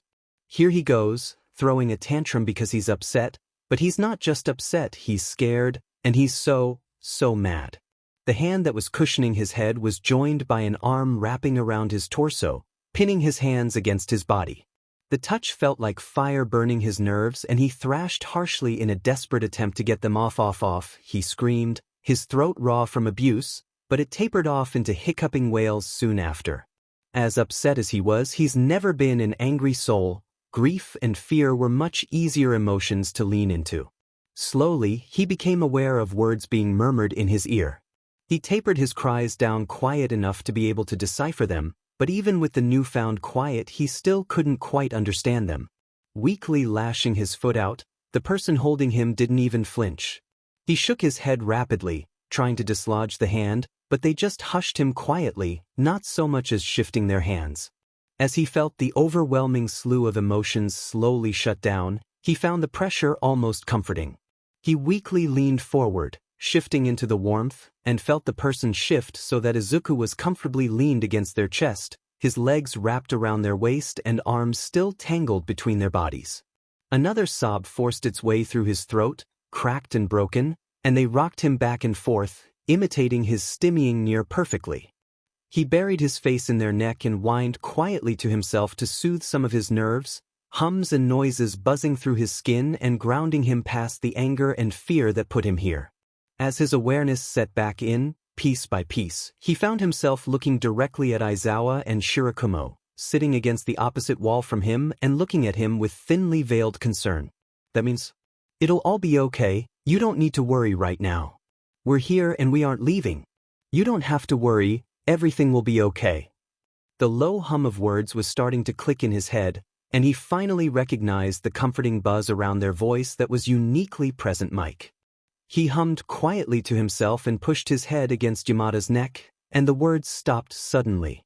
Back with us, he murmured, voice still buzzing with that something that made his chest rattle with a steady vibration. Izuku nodded weakly, but didn't make to move as Yamada just hummed again, their rocking slowing down to a more comforting lull. The more aware side of his brain was screeching, incoherent noises mainly, but he wasn't able to do anything about it at the moment. He's had no less than 2 total meltdowns, several small panic attacks, and has been nonverbal more times than he could count in the past 78 hours. He was exhausted. He knew he relied on routine for stability. He would be one of the first people to admit it, in fact. Routine was what made him tick, was what kept him going and steady enough to maintain the persona he emitted day to day. Time travel really screwed him over in more ways than one. What was that? Izuku was aware that he's had some dumb ideas in his days, but he's almost sure that this one takes the cake. He's been in the past for about 2 weeks, give or take. There's been some close calls with his secrets, some hearty crying, and some of the closest friendships he's ever had formed, but it could only last so long before that hero complex he had kicked in. Things weren't smooth sailing in Izuku's life, and he was well aware of this fact. So well aware of this fact, that as he found himself in a disgustingly dirty vent perched next to the grate of the principal's office at 1:30 in the morning, he wasn't very surprised with himself. After the close call he had had, Izuku has made Deepening sure that he wouldn't get the opportunity to F up like that again. This secret was one that he wasn't able to share yet, especially not with the traitor situation and the fact that there was an S-ranked supervillain after his head. He was sure it was suspicious that he froze like a deer in headlights and went completely mute whenever his past is so much as referenced, but he couldn't find another way to avoid telling them everything. And by Kami, it got harder every day. It had been a long 2 weeks, the longest of his life. The days inched past piece by piece, and Izuku found himself strangely restless. In his time, there was always something to keep them occupied. With the dorms full of teenagers and villain attacks every other week, it was more suspicious to find peace and quiet than it was to find mass chaos. In this time, however, it was strangely quiet almost all of the time. There were no lunchroom security alerts, or villain break-ins, or angry Bakugas exploding your bedroom door down at 4 in the morning because he had a dream that you beat him in a fight and needed to make sure you still knew you were below him. It was a normal high school. And normal high school was boring. Footsteps echoed through the grate. Quiet, the movements from someone from the underground, and pacing in a dizzying circle. Tsukishima had been at this for quite some time, and Izuku was getting extraordinarily tired of watching him wear a hole in his carpets. His hair was in the same braid it was always in, but his friendly bunny slippers were replaced with a pair of hard black boots that made muffled taps against his floor. He didn't think it was possible to be disconcerted by his principal's choice of footwear, but he was uncomfortable with the implications that came with it. He wasn't here as Principal Tsukishima, he was here as the mole of you, a villain. A quiet knock on the hardwood door knocked him out of his thoughts. He had been here long enough his entire torso had gone numb and all the blood had rushed into his ears, but he still found himself tensing marginally at the noise. Tsukishima did the same, and he whipped his head to the door just as it opened. A flicker of emotions crossed his face before it settled on a small smirk. His whole face relaxed into a twisted display of joy. 3 people walked in, and Izuku felt a cold bead of sweat drip down his forehead. The first was the woman whose quirk changed his appearance the first day he was here. He would curse himself out later for not being more nosy about their meeting after he and Nedzu had left, but there wasn't much time to dwell on his oblivion as he became painfully aware of the presence of the second individual. All for one, 15 years younger and without the scars stretching across his face, was standing less than 10 feet away from him. A small child was huddled by his side, his head tucked into the hem of his suit jacket, and after a second Izuku realized with a pang of something in his chest that this was the much younger version of Shigaraki, a nervous expression on his face as he stared around the room. Tsukishima, all for one, drawled. His voice was smooth and made Izuku's chest tighten marginally. This was the man who wanted his quirk, his body for himself, who was actively trying to kidnap him to do unimaginable things and who had an unknown array of quirks with completely unknown functions. This was the dumbest thing he's ever done. Sensei, Tsukishima murmured, bowing deeply as the villain approached him. All for one glanced around the office and let out a distasteful hum, before nudging the top of Tsukishima's head as a signal to stand. Your office is eclectic. All for one said. His voice wasn't loud, but even still it echoed uncomfortably in Izuku's head and held a weight to it that almost physically pressed him down. He understood, in a demented way, how he gained the following he has. Tsukishima's expression faltered, before he plastered it back on quickly and responded. It helps with appearances, does it not? How can the principal who lives in his office and dedicates everything to the school possibly be a traitor? All for one hummed. If you're sure you're not going soft on me, then I see no problems. Of course not, Tsukishima said indignantly. I'm willing to bring you the boy's head on a plate if that's what it takes. There's nothing soft about me, sir. All for One laughed sharply, a fake, grating sound, before nudging Shigaraki out from behind him. Very well. I would like you to meet my successor, Shigaraki Tamura. I brought him along so he could hear some of the information that you have for us. I would very much like for him to have a part in the retrieval of the boy's quirk. Tsukishima nodded, his expression not so much as twitching as he glanced at the boy. Of course not, he said quickly, bowing towards the young boy. Shigaraki immediately turned bright red and tucked his face behind All for One's jacket again, but the man simply gave Shigaraki a none-too-gentle push back to get him to stand tall. The woman stepped forward, a small smile on her face. It wasn't like the smile she gave Izuku, instead it was more of a grimace. Tsukishima, I want us to get this meeting started.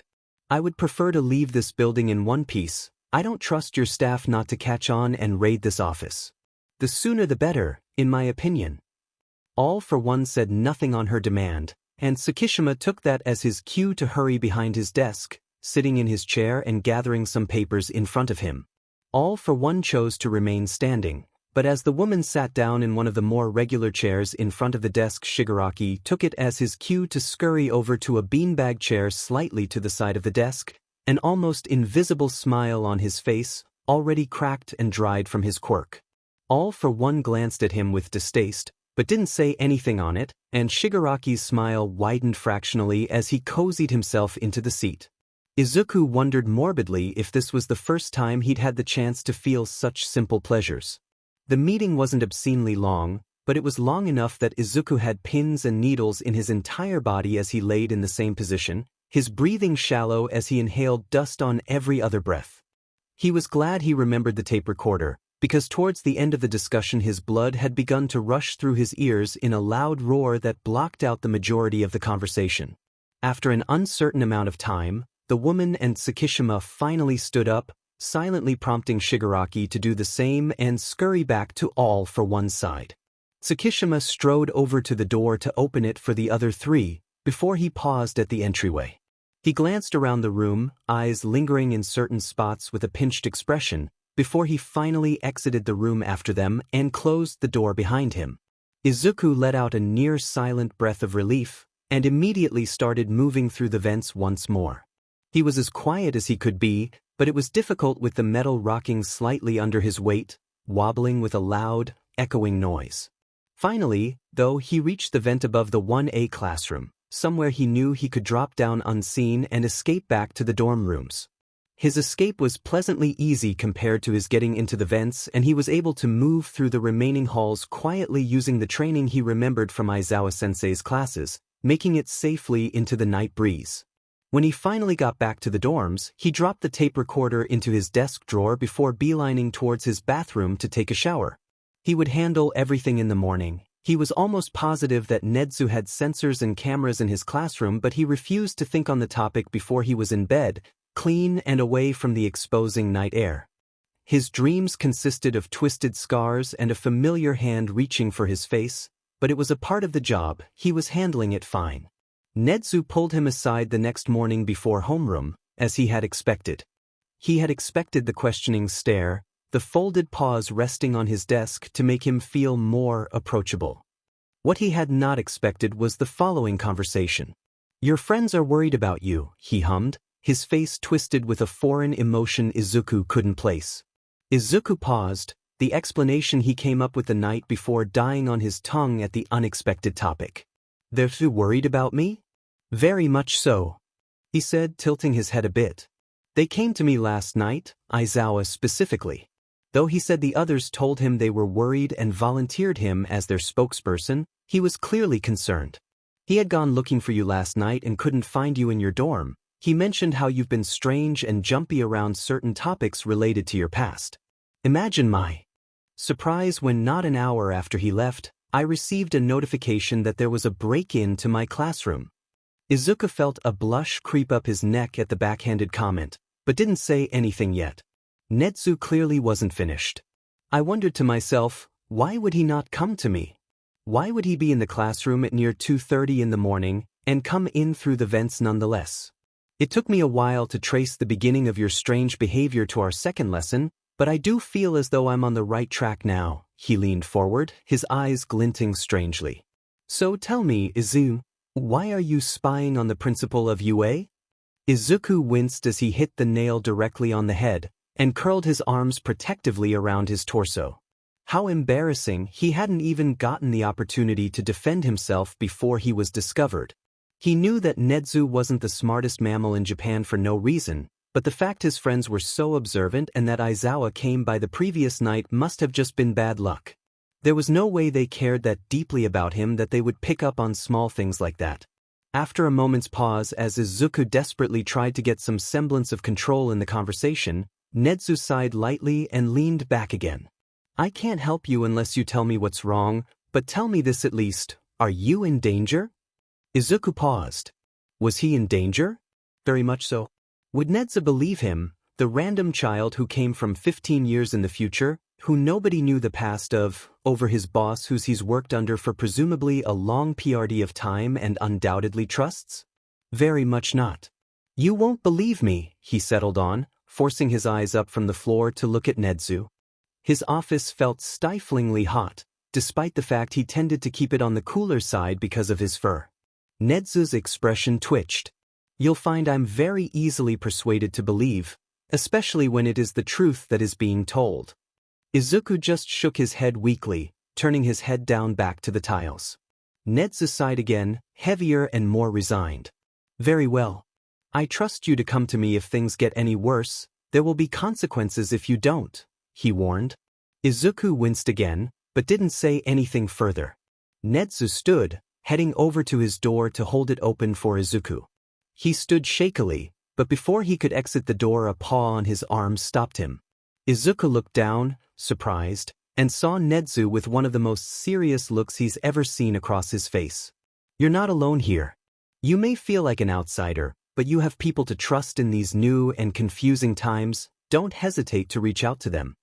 Izuku blinked at him for a moment, surprise tying his tongue in a thick knot. He finally smiled at him, the smile that Deku had been known for and the smile Quandam had yet to show, and nodded quietly before turning and walking to the classroom. They can't know the truth. Lately I have been working on updating and revising old chapters for this FIC. The writing was sloppy since I was really just writing it for myself, but now that this FIC has actually picked up a bit of traction, I'm cleaning it up and making it more concise. There are multiple minor details being changed and several major details being fixed, so I do recommend going back and rereading them as I update. Right now I have up through 4 posted. The other chapters are revised and will be updated within the next day or so. Chapters that have been edited have updated and notes. If you can't tell how far I've gotten or how far you've read, check the notes for edited. If you don't feel like reading back, major details that have been changed is his hero name, previously, Thos, currently, Quandam, and his apartment clothing choice. Nothing too important, shifted from more feminine and soft to more masculine androgynous, similar to his fashion in canon but with more style. Check end of chapter for link to reference image.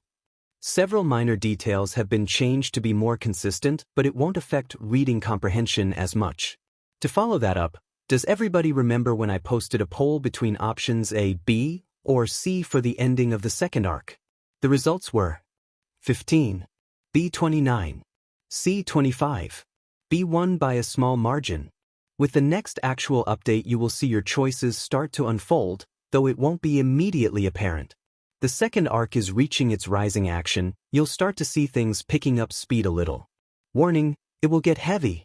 I will include CWs on each chapter and update tags accordingly, but it isn't all hurt comfort for now and you will see a few dark instances. It will have a happy ending eventually, however, so don't fret too much. Smiley face, love. Next chapter will be by the end of May at the latest. I'm currently on vacation at the beach, so I will be ironing out some wrinkles in the plot line and writing drafts for the rest of the second arc. The rest of the time will be spent writing the details and fun bits. On another similar but unimportant note, my birthday is in 3 days. Happy Cinco de Mayo everyone, and I hope your week goes awesome. Everyone drink lots if you're of age, and eat as many tacos as your belly will allow. Finished updating 05/17/2022. Costume link. https twitter.com uxwell status 1522411702217846784 S21 and TFEZFX LRVT 492 FDIS_KW. Clothing reference. https twitter.com uxwell status 1522411839224750080 S21 and TFEZFX LRVT 492 FDIS_KW. Chapter text. Izuku is nothing if he isn't a hero. This is something he's known since he was young, since the first time he saw All Might standing tall, smiling despite the destruction around him. Since he saw him saving not only their bodies but their minds, giving Japan something to see as their protector. The symbol of peace, he's known since that day that was who he was meant to be. Someone like him, to give people hope and safety just by being there. He would save the people on the bottom of society's foot, who everybody else overlooked and scoffed at. He would save those with and without quirks, with weak or with villainous, with mutated or with incompatible. He would be the hope in the darkest, most run-down corners of Japan. There were a few basic facts he knew for certain in this world. He is nothing if he is not a hero, and a hero is nothing if they do not protect. He is 15, gangly legs and clumsy steps, voice cracks and emotions too big for his body. He is 15, and he has seen the worst of the worst through every step of his life. He's the only person in his class to have been,